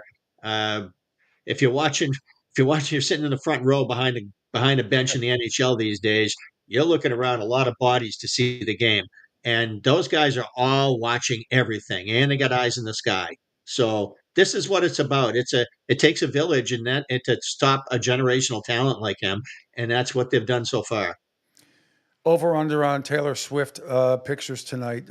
I can't stand it. It was 12. I'm hoping that the occasion. I hope she wears better eye makeup. Number one. And you know what? She's a superstar. I can make fun of her eye makeup. It's terrible. It takes away from her. She's a very pretty woman, and so that eye makeup, maybe it sells a lot for maybe a lot of 12-year-old girls are going to go get it now because of that, which will just ruin the world. But it's hey, I just hope that the game is so good that they can't get to him more than 3 times. Then that's 3 times too many. Enough already. I'm fine with it. I say that about any they don't. Same thing they did with Spike Lee at the Knicks and all that crap. And Jack Nicholson with the Lakers. Yeah. And, those guys started something, and also they gave the NBA an idea. Let's kick the media upstairs so that we can sell all of these seats to everybody who wants to be near people like that and have the camera on them. So money talks. No pads walk. Go take a hike. Mick, you're the best. RinkWrapMC.com. What else you got? You want to plug? Anything else you got coming up? And I'm sure you'll be watching intently tonight. This should be a hell of a game. I've just been writing some local tennis articles lately. Right. Enjoying the hockey. Yeah. I did, there'll be some Bruins draft coverage coming up, and whatever action they take at the draft table, not this weekend, but the weekend following. And obviously July 1. And now the Hockey News just asked me to write their yearbook article on the Bruins, which will, out there, they'll need 32 articles that are all same format, same length, same everything, except for the information will be all decided on July 1, what's going to happen and what's going in those articles. So I'll be working on that too, coming shortly. Fantastic, man. Love you. Thanks so much, Mick, for your insight and your thoughtful discourse, as Ted Sarandis used to say. All the best. I hope it doesn't rain this weekend. All right, Mick. Thanks a lot. We'll talk soon. There he goes, Mick Calagio. All right, Angel Martinez. What else is coming up on the network today? Because that's about going to do it for me. I'm exhausted. It's been a long 2.5 hours, more than almost going up on 3 hours here. Thanks again, all my guests. David Wedge, New York Times bestselling author, Jay Flandling, and just heard Mick Calagio. What else is coming up today, Angel? And thanks to you. Great job today. Putting up all the video and commenting and doing all the crap that you have to do that I don't have to do. You're welcome. K4 Wins coming up here at 11 a.m. Eastern, 10 Central. That is the guys' sports betting show. Good morning, Joey B. But yes, so K4 Wins coming up here 11 o'clock, followed by this afternoon, Ain't That Right with Duncan Dad at 1 p.m. And then that's pretty much it for the Tuesday lineup. And everything tomorrow's Wednesday. We're all back. I'm trying, Joey. I'm going to try and bring back the mid-morning show. So I'm trying. A little busy, but I'm trying. Also, Jerry from Rhode Island said, awesome interviews today. Thanks. Appreciate you guys. Mentioned about buying the book earlier when you were on with Dave Wedge. That was a great interview, by the way, with Dave. Thanks. Now, learned a lot about what he knows and as far as Rocky Marciano. So you guys have not purchased the book, purchase the book. Marvin Hagler. Yeah, the book is about Marvin Hagler, but yes, he has ties to Rocky Marciano and Brockton, both Brockton guys. So yeah. All right, my man. I'm back tomorrow at 7 a.m. I will not have a show this week, Thursday and Friday. I got head out of town for some business stuff, and then I'll be back. But I'll be back tomorrow. I can tell you this. Bill Sparrows is going to join me, and that may take up 3 hours just in that, and he may not take a breath. But we'll have Bill Sparrows on. I think Muter's going to be on and maybe somebody else. So I'll give you the guest list a little bit later on today, Angel. Thanks so much. And thanks to all you guys for listening to the Pete Sheppard Show here in the Coastal Sports Network. My name is Pete. I'm back tomorrow at 7 a.m. Go back and listen to the Red Sox press conferences with 2 picks and sriracha and gouge my eyes out. See ya. Bye.